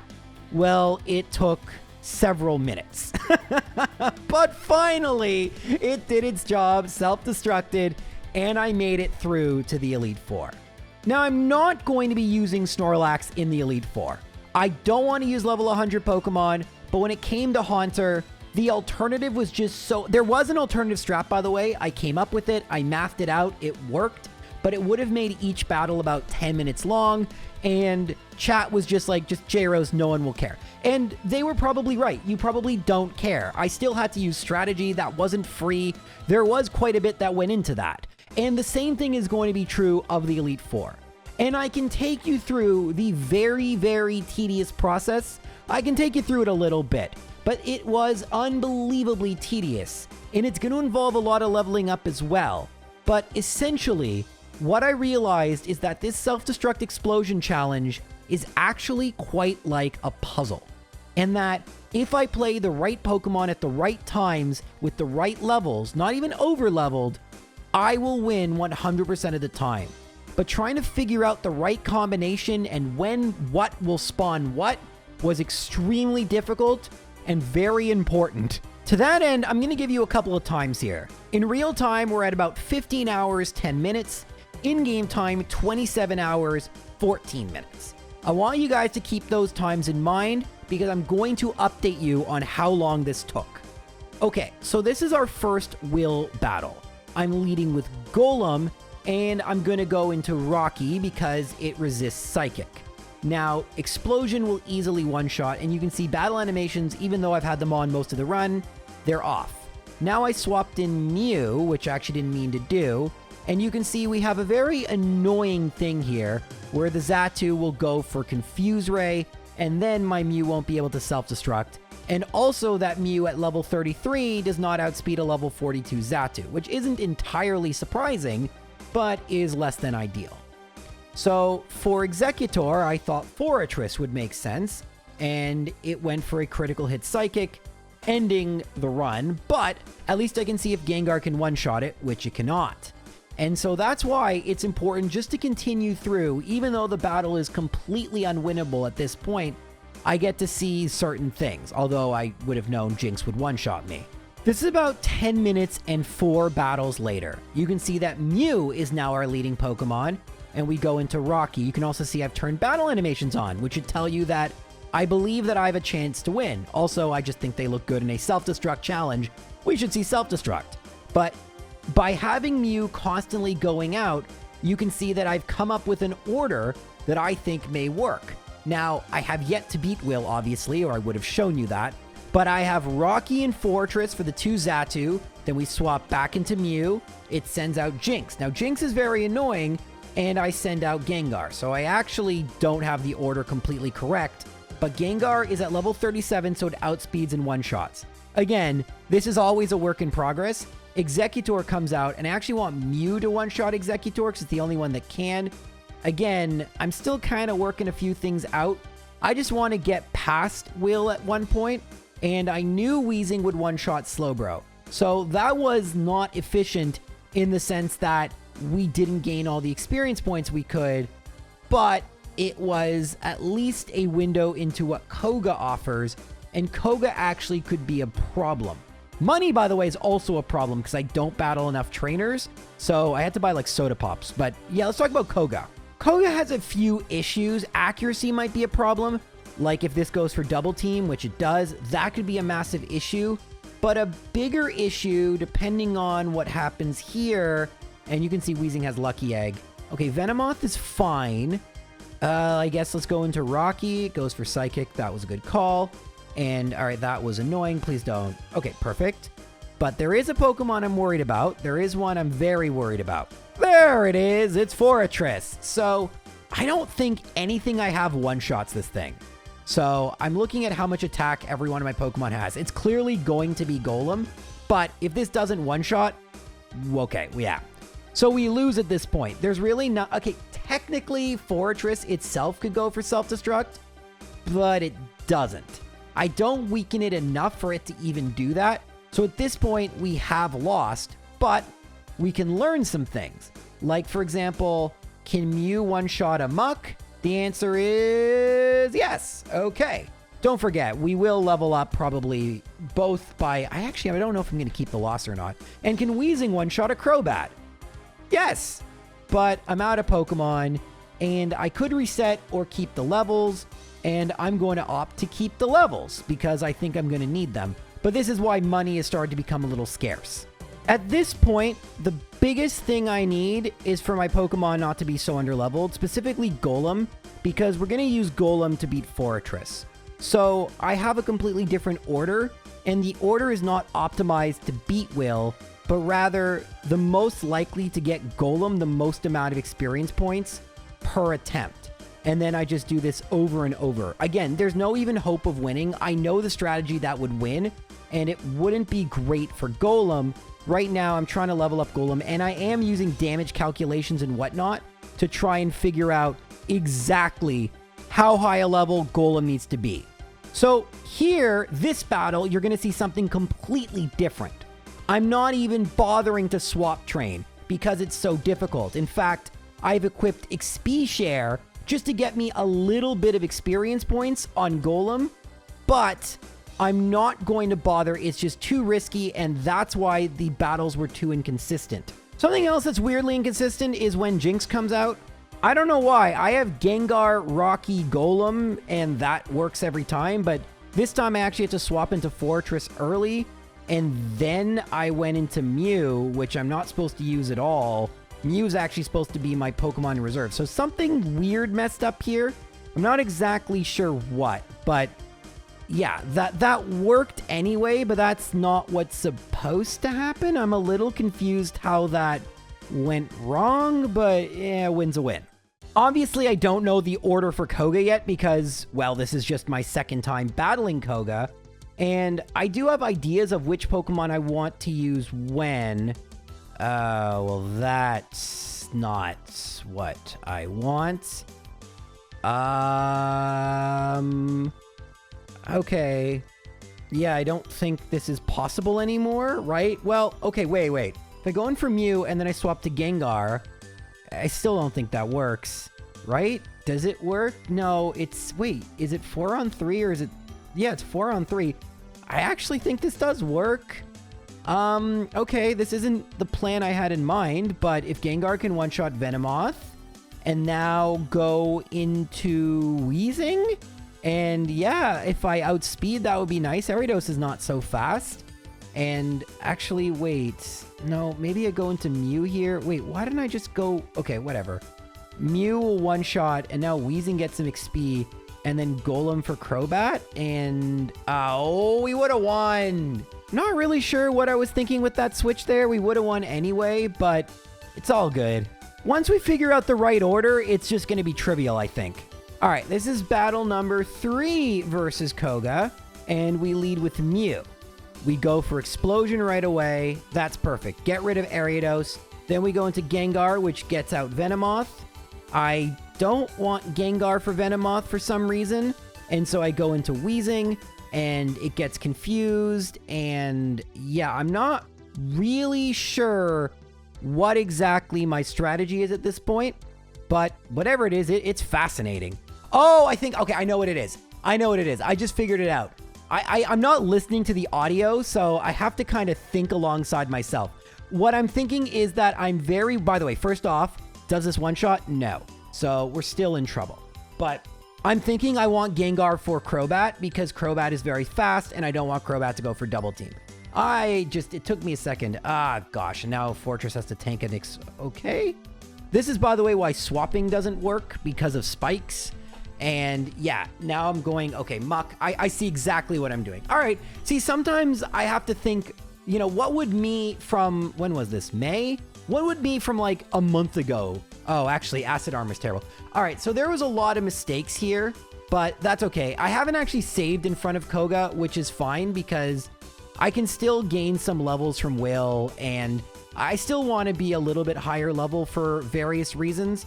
So that's why I haven't saved. I haven't really committed, and I don't want to use my money, which is a bit of a scarce resource. And while beating Koga seems like progress, in reality, we then just have to plan for Bruno and repeat and figure out if we need some more levels. Okay, so now I have Wheezing versus Ariados, and then I'm going to go Gengar, and that's going to get out Venomoth. And now I'm fine with this outcome because Mew should be fast enough, I guess. Fortress for Golem. Golem's at level 46. This should be enough with Pinkbo to one-shot, and it is. Thank goodness I have Pinkbo. You can see Golem is something equipped. Now I go into Mew, and Mew gets Muck. I guess I'm using Mew for Muck. You and I are figuring out the strategy at the same time. And in case you're wondering why I'm so confused, I'll explain that in just a second, as Fortress goes for an Explosion and one-shots Crobat. So this time I actually did mean 1 second. I remember the final strategies I used, and, I don't want to hype myself up, but I think they're really good. These are, and spoiler alert, the intermediate steps.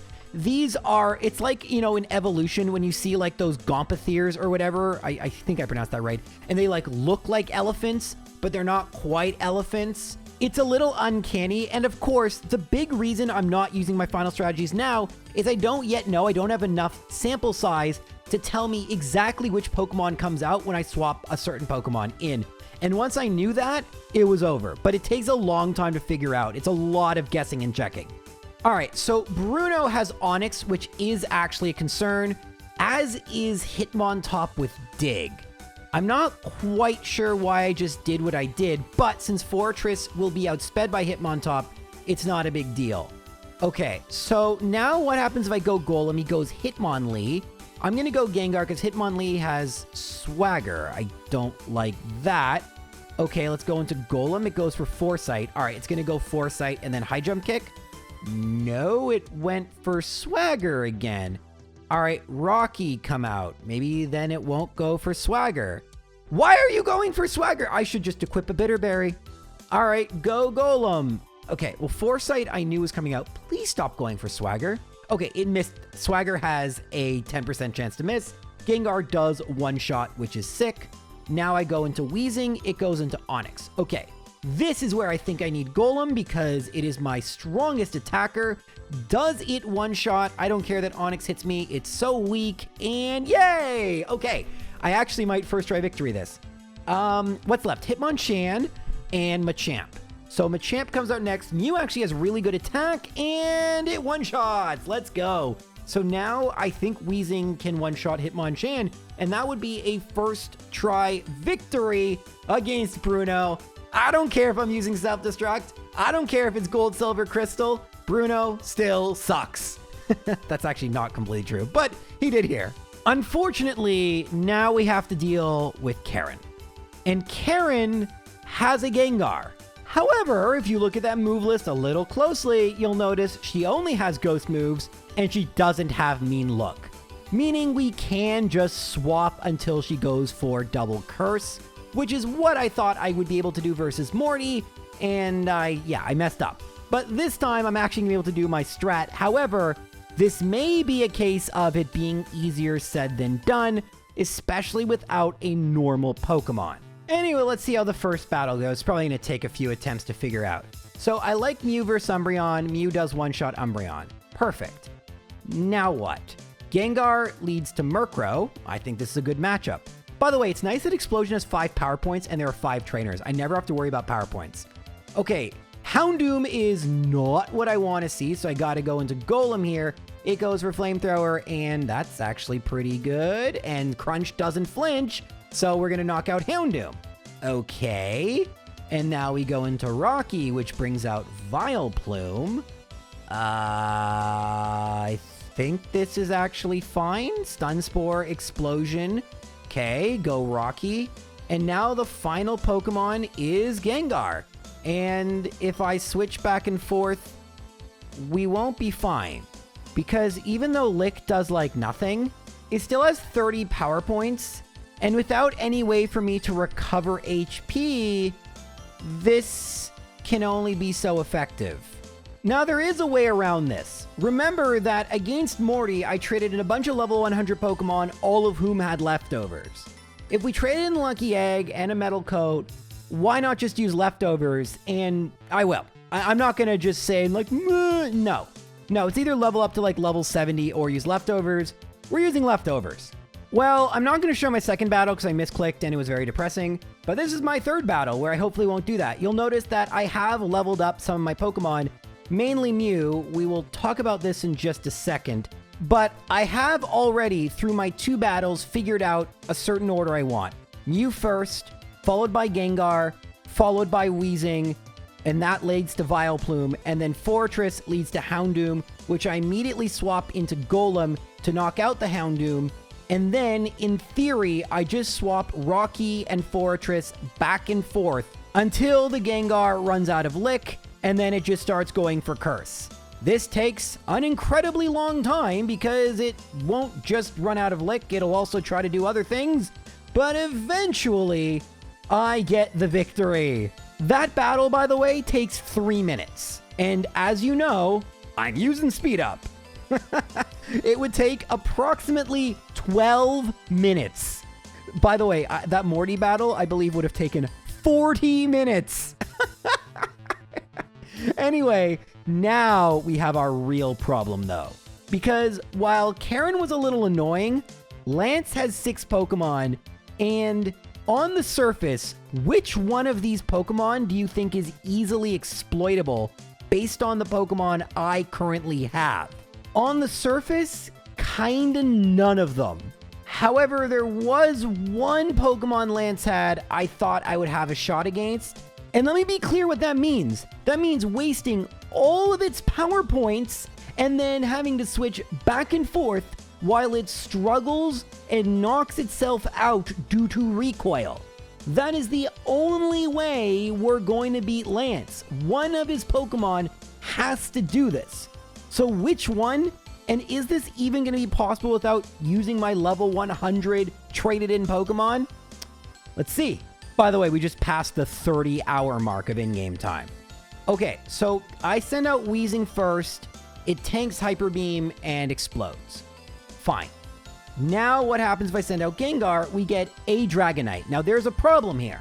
There are 2 level 47 Dragonite, one with Blizzard and one with Thunder. Which one is this one?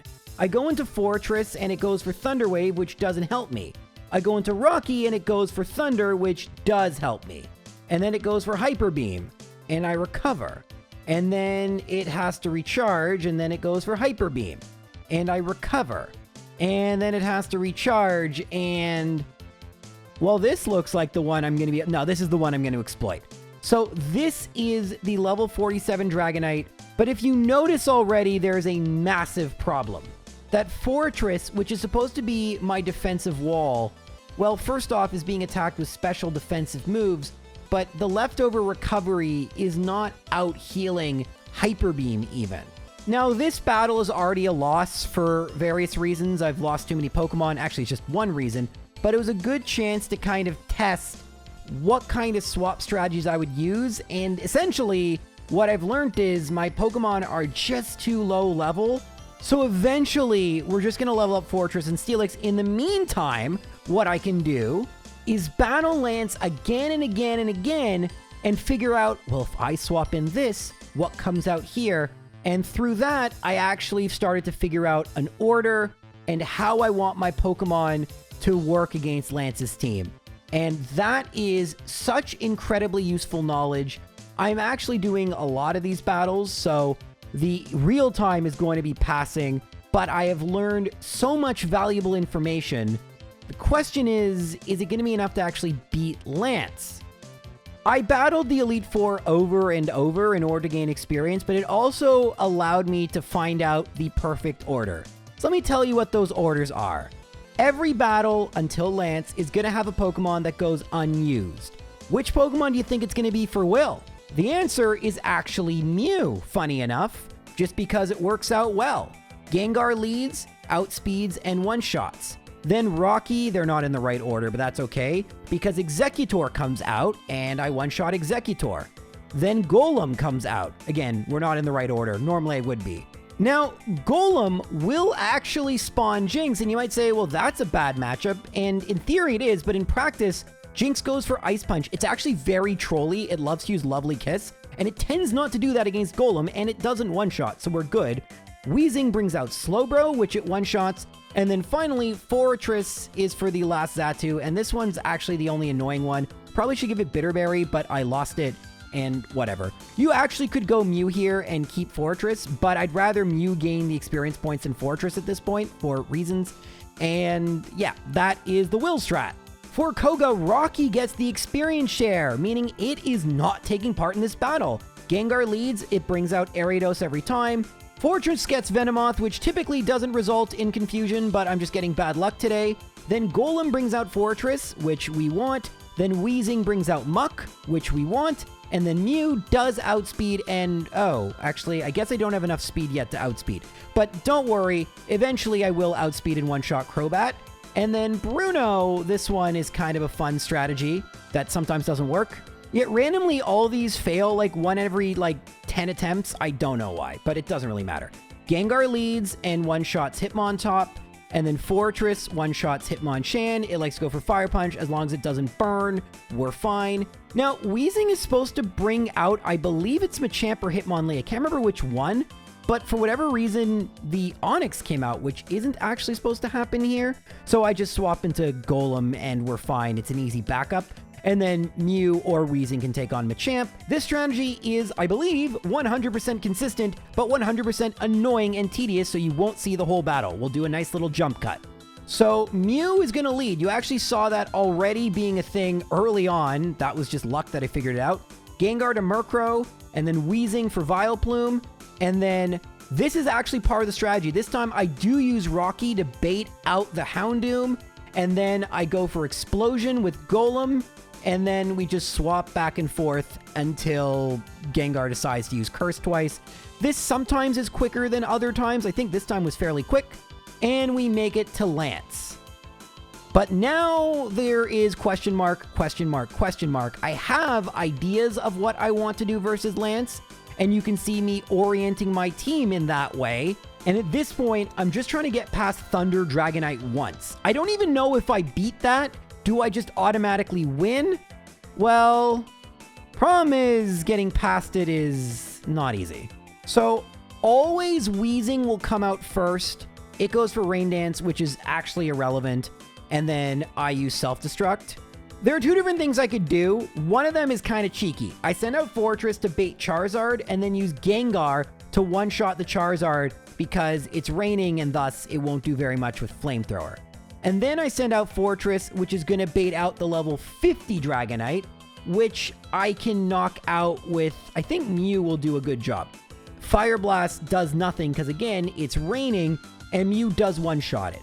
But there is a problem you will see. So now the Trolley Dragonite, well, it's not really Trolley, I'm going to just kind of stall. But here is the problem. I'm going to actually spoil this for you. We're not going to win. And the reason we're not going to win is, as high a level as we are, we simply do not have, and I'm sorry if this is hard to see, thank you so much to Shaman. Guys, Shaman has edited some of the bigger videos on my channel lately. I have 3 editors, 2 Shawns and a Shaman, and they've all done such a great job. So big thanks to Shaman. This has been a very difficult video to edit, or maybe not. I think it's going to be a lot, and I'm really grateful because I'm really proud of this challenge. But what you can see is I'm using Golem and Fortress and Rocky, but imagine I had just one more Pokemon with me, and imagine I had leftovers in all my Pokemon, how much more I could tank. And that would basically be the problem here. That would be the problem. Now, there would be a battle coming up, I'm going to actually show you, where I do get it to start using Struggle. But the thing is, it's not Generation 4 or 5, where once that happens, we're in the clear. We're not in the clear. My Pokemon just don't have enough HP to tank all the hits without leftovers. So it's very clear to me, if I'm going to win this battle, we're going to need 6 leftovers, which sucked because I saved first and I really wanted to be done. I'd been streaming for hours and I knew that I should have brought more leftovers in. I don't know why I didn't, honestly. It was such a mistake that I didn't. This was just me not thinking, honestly. I don't have a better answer. And I actually do learn in this battle, where the Dragonite does knock itself out, that we can actually one-shot the Aerodactyl, by the way, with Self-Destruct. Sadly, this battle couldn't have been a win for multiple reasons, but yeah, it really sucked after almost 18 hours of playing the game. I knew that there would have to be quite a bit more. Well, maybe not quite a bit more, but if you want to know why I memorized the order so well, even though this is 2 months ago, I wrote it down. Not only did I write it down, I wrote down both the order and the intended outcome of the order, except sometimes I was vague. So that was because I was ending stream, and I knew I would forget if I didn't write it down. So I started writing it down. This is the only challenge I've actually made notes for myself, because it's been almost a day. This has been one of my longest challenges in history, and we're still going. Now, some of you might be wondering something. Well, maybe some of you are wondering, why are you doing this to yourself? But I'm not going to answer that question. What I am going to answer, well, the answer is for views, and it's my job, and I actually kind of enjoy it. But the other question is, how long does the Lance part take? Remember, we're at 4x. I keep bringing that up, but I think it's very important you know that. The answer is over 6 minutes, meaning this Dragonite part would take an actual 24 minutes of real time if I were not using any sort of speed up. All right, here is where, unfortunately, things go very awry. Remember I said if I beat Dragonite, things aren't over? Well, look how weak all my Pokemon are. And sadly, we get crit. That actually did cost me the game because we needed Golem to beat Charizard. And I actually don't think I would have been able to tank the final Pokemon's hit anyway. And this was a problem I actually didn't even anticipate. But as you saw from my last stream, like 10 minutes ago in this video, I actually have a solution to this, because Charizard's the most annoying one.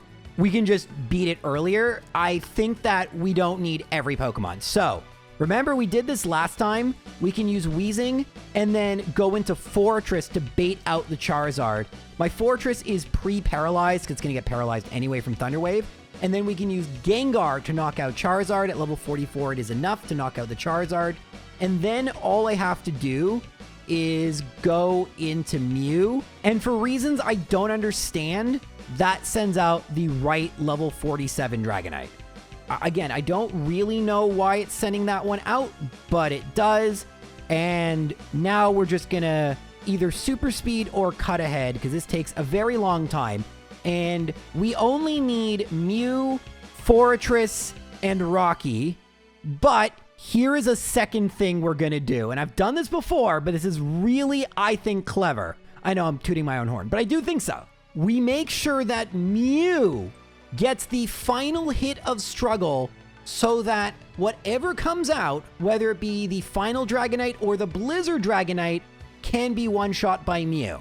Now, I wanted the Fire Blast Dragonite, and I know this is the Blizzard Dragonite, so I have some options here. I go into Rocky. I was anticipating it not going for Blizzard. I meant to use a full heal on Rocky. That was actually from Lick, but I forgot to buy one. Thankfully, it didn't end up mattering, and Rocky one-shots Dragonite. I'm now going to go into Forretress because that will bait out Dragonite, which means I can go into Mew, and I actually went for Outrage, but I know Mew both outspeeds and one-shots. I have learned that already, and now there's just one Pokemon left, Aerodactyl. Ancient Power does nothing, and I couldn't have said it any better myself. By the way, in chat, Shaman's there. Hey, Shaman, in the past. Yeah, past Shaman and past J-Rose are talking. Little did he know he'd have to edit this monstrosity. But yeah, that was the plan. It worked perfectly. And now we really only have 2 annoying and awful battles left. Blue and Red. None of the Kanto gym leaders nor any of the trainers have either 6 Pokemon or ghosts, so I don't have to actually think about any of them. The question is, what are we going to do for Blue, and then what in the world are we going to do for Red? Oh, briefly, I will mention Brock, because I was nervous about whether I'd one-shot his Pokemon, but turns out the answer is yes. You can see that my Pokemon have all leveled up sufficiently. However, and this is a big however, they're not probably high enough level for Red's level 70 Pokemon, but that's a problem for future J-Rose.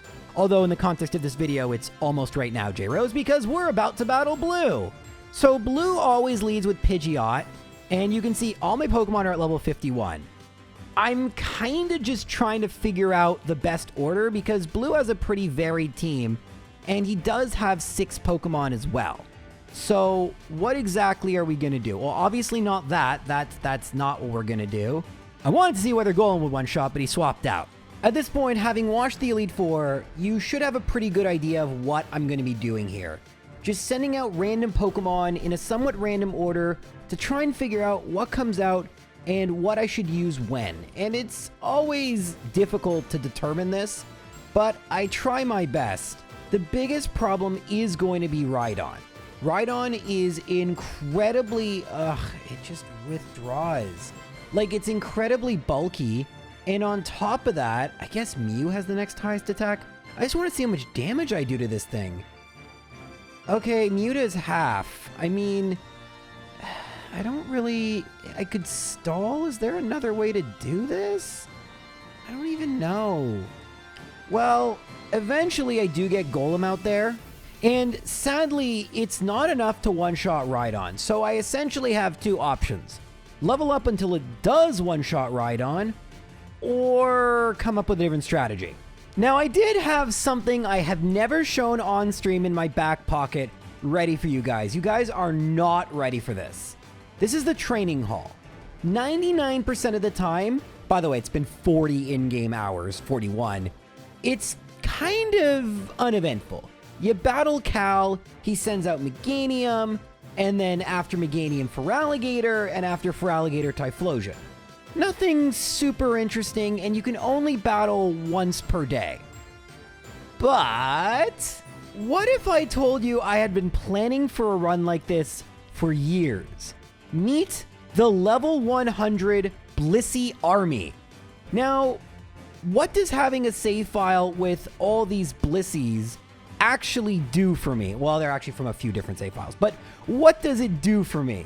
Well, if you go and talk to this girl in both of the games, you can activate Mystery Gift. Again, not something I've ever really talked about because it's usually kind of useless. The Mystery Gift does not use the link cable. It uses those IR ports that were like never used on the Game Boy. And while I do have another Game Boy at my parents' house, thankfully the Mod Retro Chromatic also has an IR port. And this was actually annoying to do. It took a really long time. But you can see here, finally, Hope sent an X defend. You are seeing the screen of J-Norm where all my Blissey are.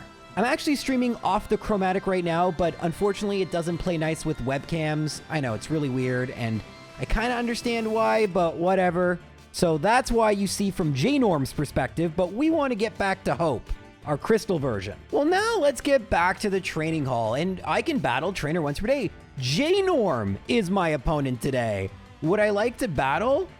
Actually, I just need to reorganize my Pokemon, but now, yes, I'd like to battle. And now just prepare for the greatest thing you've ever seen. Golem leads. Let's send in Fortress.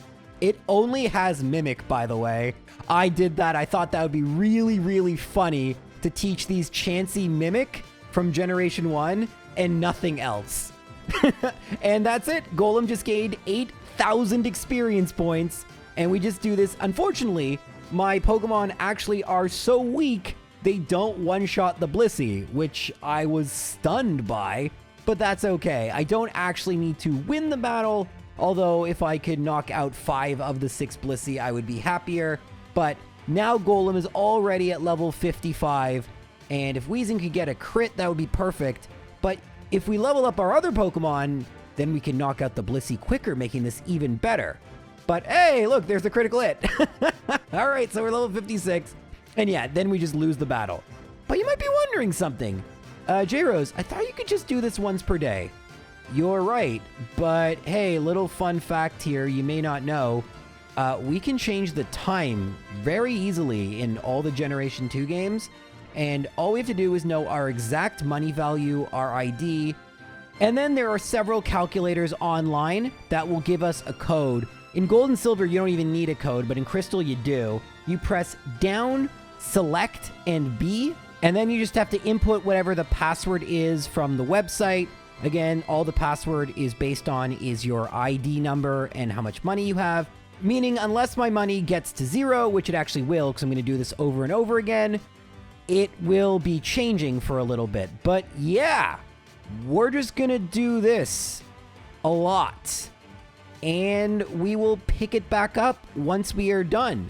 Now, the battles themselves take longer than you think, but the gain is so huge, it really feels like the fastest way I've ever gained experience points before. And it takes about 1 minute 10 seconds each reset. Ooh, there is something cool I kind of want to show you. A glitch I discovered. Well, I don't know if I discovered it, but I'd never uncovered it before. I don't know if you've ever seen this on video. Okay, so Mew is a traded-in Pokemon, right? So let's go into Rocky, and we go for Explosion. Now watch, once the HP slowly dwindles down, how much experience Mew gets. It shows 291 XP. That can't be right, and it isn't.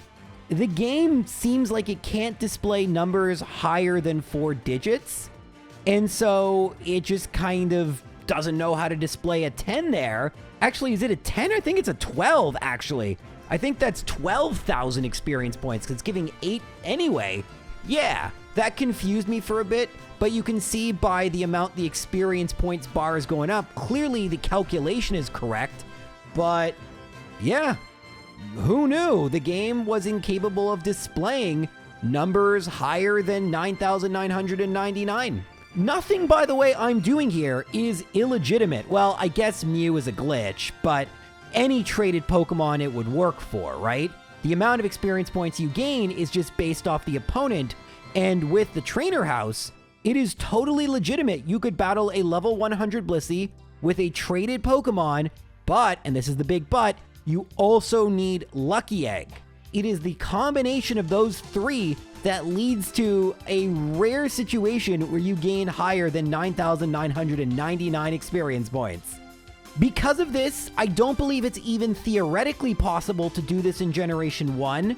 It probably is in Generation 3, and someone should test it if it hasn't already been. Although I don't actually know when you would legitimately fight a Pokemon that high a level. Like, this is such a unique circumstance. We'll have to try this. Is Trainer House in Heart Gold Soul Silver? It's been so long, and I never used Trainer House, but cool, right? All right, now it's time to talk about Blue, and oh my god, did this battle suck. Now, it sucked for a reason. A lot of the battles have been, well, not a lot of them that you haven't seen, but the ones you have seen. And the big problem is he has 6 Pokemon, meaning we're gonna have to do exactly what we did against Lance. And there were 2 options I had for which Pokemon are we gonna stall until it struggles itself slowly until 0 HP. The first idea was Pidgeot because it has fairly weak moves. The problem I found was that it actually was, okay, there are 2 problems. One of them that it was doing more damage than I thought to Fortress, which was annoying. And the other problem is that it had just like a metric ton of power points, and I was starting to get really, really annoyed.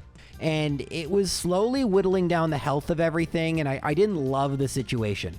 So I decided to reset and try a second Pokemon in order to whittle it down, and that Pokemon was Alakazam. So instead of doing what we did in the battle you just saw, instead, we're going to use Gengar to explode on Pidgeot, and then go Weezing, and then Mew, and that's 1 Psychic. There's only 10 of them. I don't care if special defense drops because Alakazam only has 10 Psychic, so even though it does a ton of damage, it doesn't actually do all that much to Mew. And once these 10 Psychics are exhausted, that's it. Alakazam has no more attacking moves, and it will mix in Reflects, which allow me to get just a little bit of leftovers recovery. It looked a little dicey, but in the end, it worked. Now, unfortunately, comes the very, very, very tedious part. I have to make sure I swap all my Pokemon in the correct order in order to gain as much with leftovers recovery as possible, because having max HP will help since I don't actually know what happens after I beat Alakazam. And then, yeah, we can just kind of skip ahead because you know what's going to happen. Alakazam also has really, really bad attack, so I don't have to worry about, like with Dragonite, struggle doing more than leftovers. And now, the most important thing is which Pokemon is going to be the Pokemon to knock out Alakazam. Turns out it's going to be Mew. And oh, by the way, that took 7 real-world minutes. In other words, it would have taken about half an hour to do in real time. So now, Rhydon, we know what has to happen here. I go to Golem, and thankfully it uses Fury attacks. If it got a crit with Earthquake, we'd be in trouble. Now, I did do some damage calculations, so I knew at level 65, we reliably, with Pink Bow, one-shot the Rhydon. I go into Rocky, and I'm like, it's gonna go Hydro Pump. Does that one-shot me? No, but almost. And I do one-shot it. Arcanine versus Weezing. This actually should be fine unless I get burned, which I don't. And I one-shot it. And then I go Mew for Executor. And so it's going to be Fortress that doesn't get used. That's fine. And with 20 hours, 21 minutes, and 35-ish seconds, we've made it to Red. But if this is as difficult as Blue is going to be, you can only imagine how difficult Red is going to be. Because while Red does not, in fact, have a rock Pokemon, well, let's just look at Red's team, shall we? By the way, I would not want to do this whatsoever in Heart Gold Soul Silver, because the one saving grace of Red, as well as Pokemon are at super high level, the movesets leave a lot to be desired. Now, in theory, there are 2 different Pokemon I can foresee us stalling against. The question is, which one will ultimately be better? Pikachu, we have 2 electric moves, and then it just has a normal move. We have Ghosts and Ground. And then Snorlax, Body Slam can paralyze, so that might be a problem. And it would go for Rest. But those both, I don't really like Venusaur or Charizard or Blastoise. So it's going to be one of those 2, and I'm probably going to try Pikachu first because the first Pokemon. But yeah, we're going to have to stall once again, and I'm not sure what Pokemon I need. I'm going to have to come up with a really good order here, and I don't know if it's going to be enough, to be honest with you. Now, these early battles are all about learning. So if I go Mew first, do I one-shot even after a Charm? The answer is yes. I actually really wanted to know that, but Pikachu does outspeed. I needed to know that too. Gengar brings in Snorlax. Didn't see that coming. Now, Snorlax is a Pokemon I could potentially stall, but unfortunately, I was messing with OBS and closed the window. So, yay, technical difficulties, because I'm trying to I think I was trying to do something special, but yeah. accidentally turned off that source, and because I don't like that, I had to reset. So that's only happened, I think, twice before, but it is very annoying since what if people say it's illegitimate? I mean, who would care? But, you know. Now, you might be wondering, in seeing this battle, it's very clear that I am one-shotting Pikachu, meaning I'm not stalling it. And there is a reason for this. It's one that I haven't told you yet, except I kind of have, but just not in this context. You see, Pikachu is Red's ace, and in Generation 2, only the ace Pokemon can be healed with potions, which is nice, but that means it would take 7, 8, 9, like 70 ever. Like, we've blown past forever, okay? So because of that, Snorlax makes the most sense since we could just constantly swap into Gengar and Snorlax cannot do any damage to any of my Pokemon. Unfortunately, you got to make sure you don't misclick because, yeah, that's not good. Okay, it takes, I think this battle would take like 45 minutes just to do Snorlax because it has so many power points. Oh my god, is it annoying. But here is the bigger problem.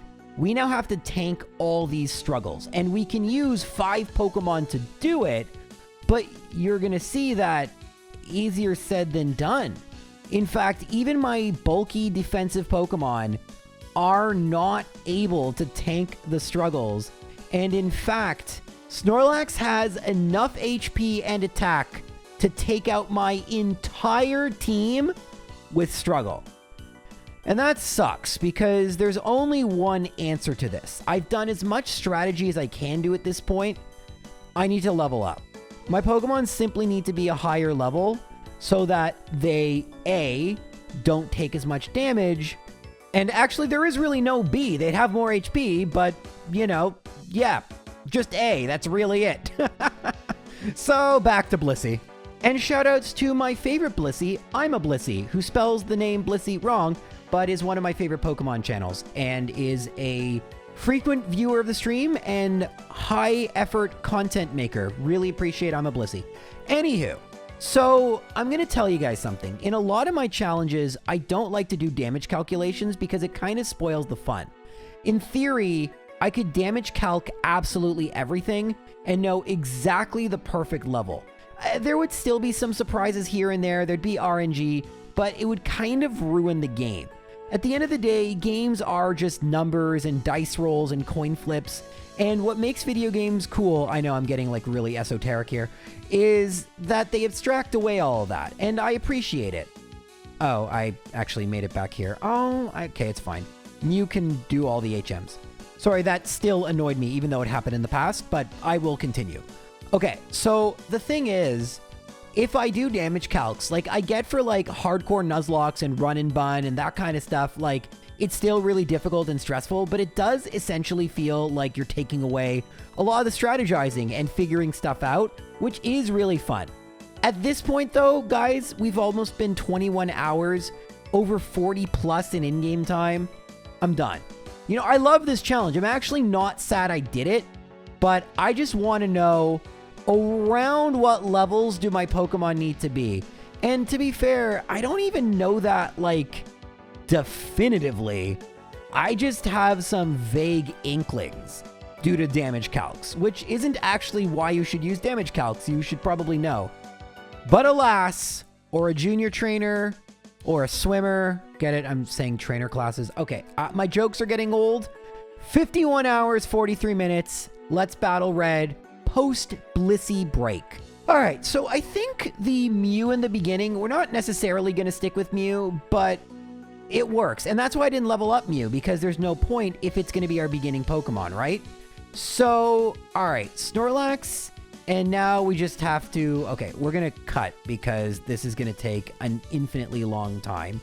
And, oh, look at that. We're at struggle. All right, so was my leveling up enough? Well, we're just speeding through. And you can see I use Gengar a little bit since it's so fast, because Gengar has such bad defense that the recoil damage is more.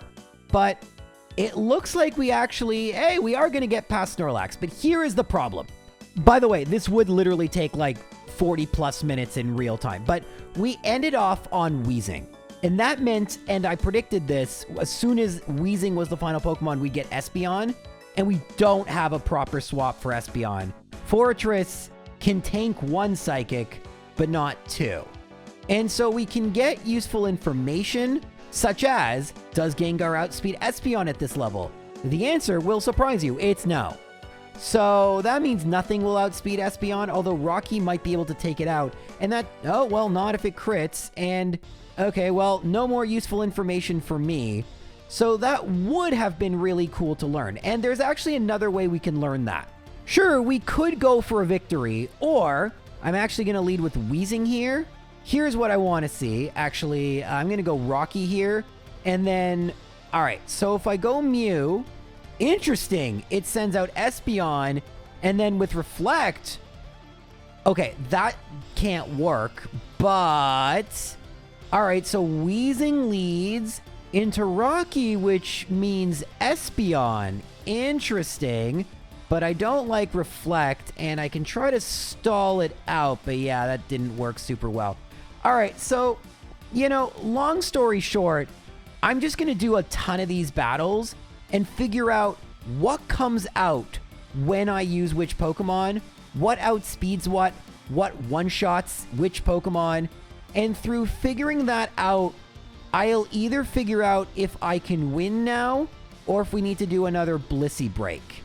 And sadly, I figured out I actually need another Blissey break for a couple of reasons. And so I will have to do that. But we'll be back eventually because I did come up with a strategy I think will be really good. And the next time you see me, I'm actually going to try to win.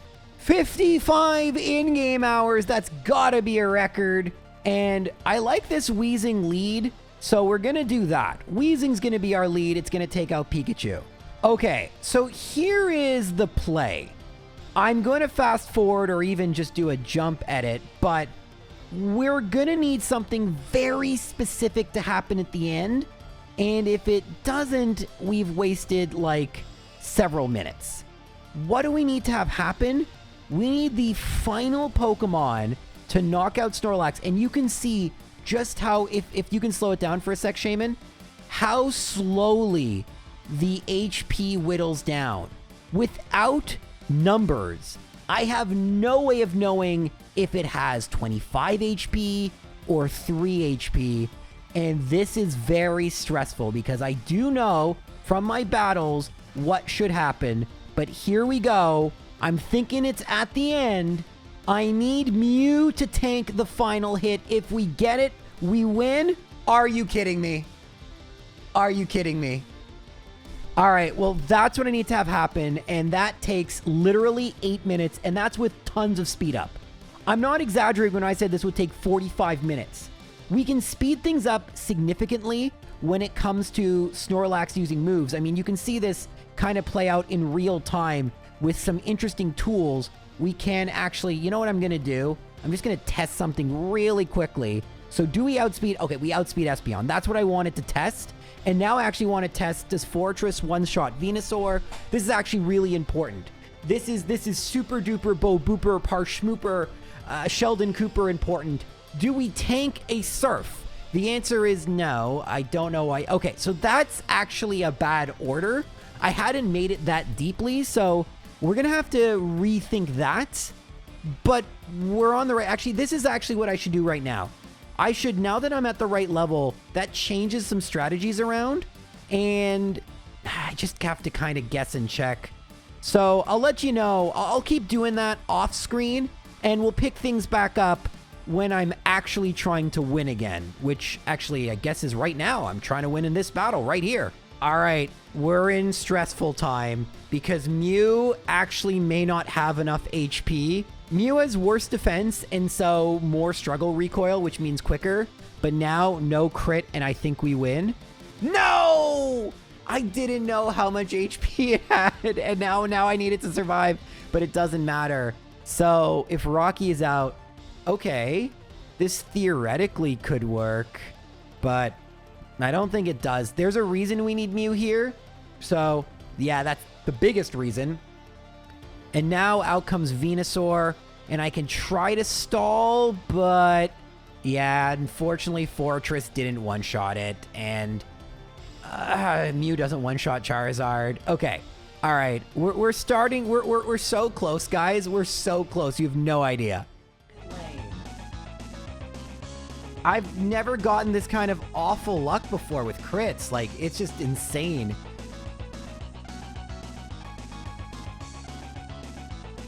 If I'd crit, I think we were fine, actually. Is this the last battle? Yep, this is it. And this part just sucks. It's hurting my fingers to like try and do it so fast and like just get back to the end. Ay, ay, ay.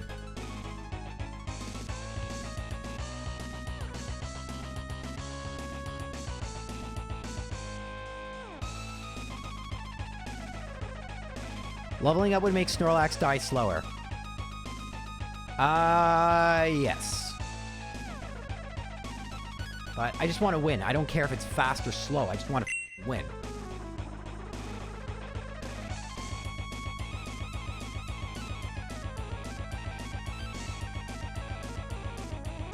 All right, we're almost... Oopsies.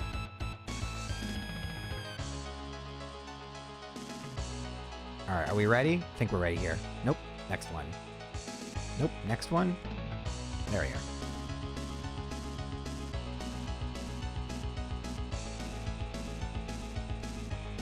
I think it crit. I think Gengar is done because of a crit. That sucks.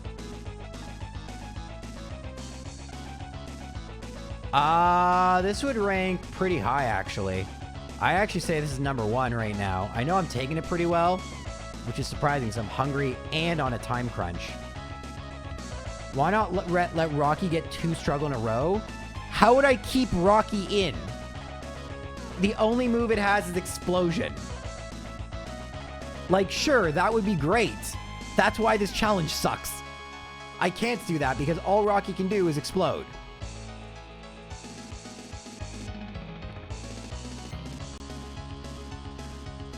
Okay.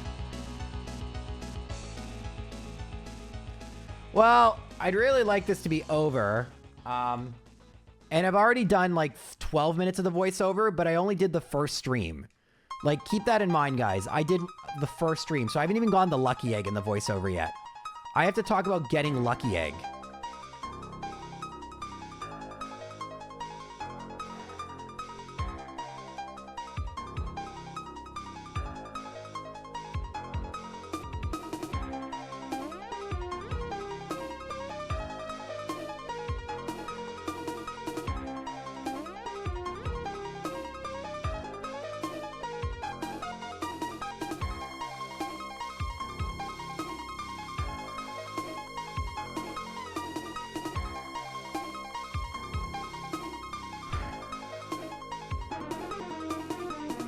All right, I'm thinking it's dead now. Like, yes, yes. Okay, hold up. Espeon, we go for Explosion. Okay. Now we go into Rocky. It goes for Venusaur. It should go for Sunny Day. It does. It goes for Solar Beam. We go for Explosion. Then we go for Golem, which is at full HP. As long as it doesn't crit, we just win. Oh, and for Rain Dance, we win. And now Gengar kills Charizard. In fact, we could have used Rocky. Whoa! Alright, guys, that is Pokemon Crystal, but we can only self-destruct. Holy crap. I figured out a strat. You know what? I'm proud of myself, guys. Guys, I think Live Gyros said it all. It was relief more than a pop-off, and it just goes to show you how long it had taken. Nearly 22 hours of real time. But hey, I don't know when anyone else would ever attempt this or do this, but I can say I did. That's kind of cool.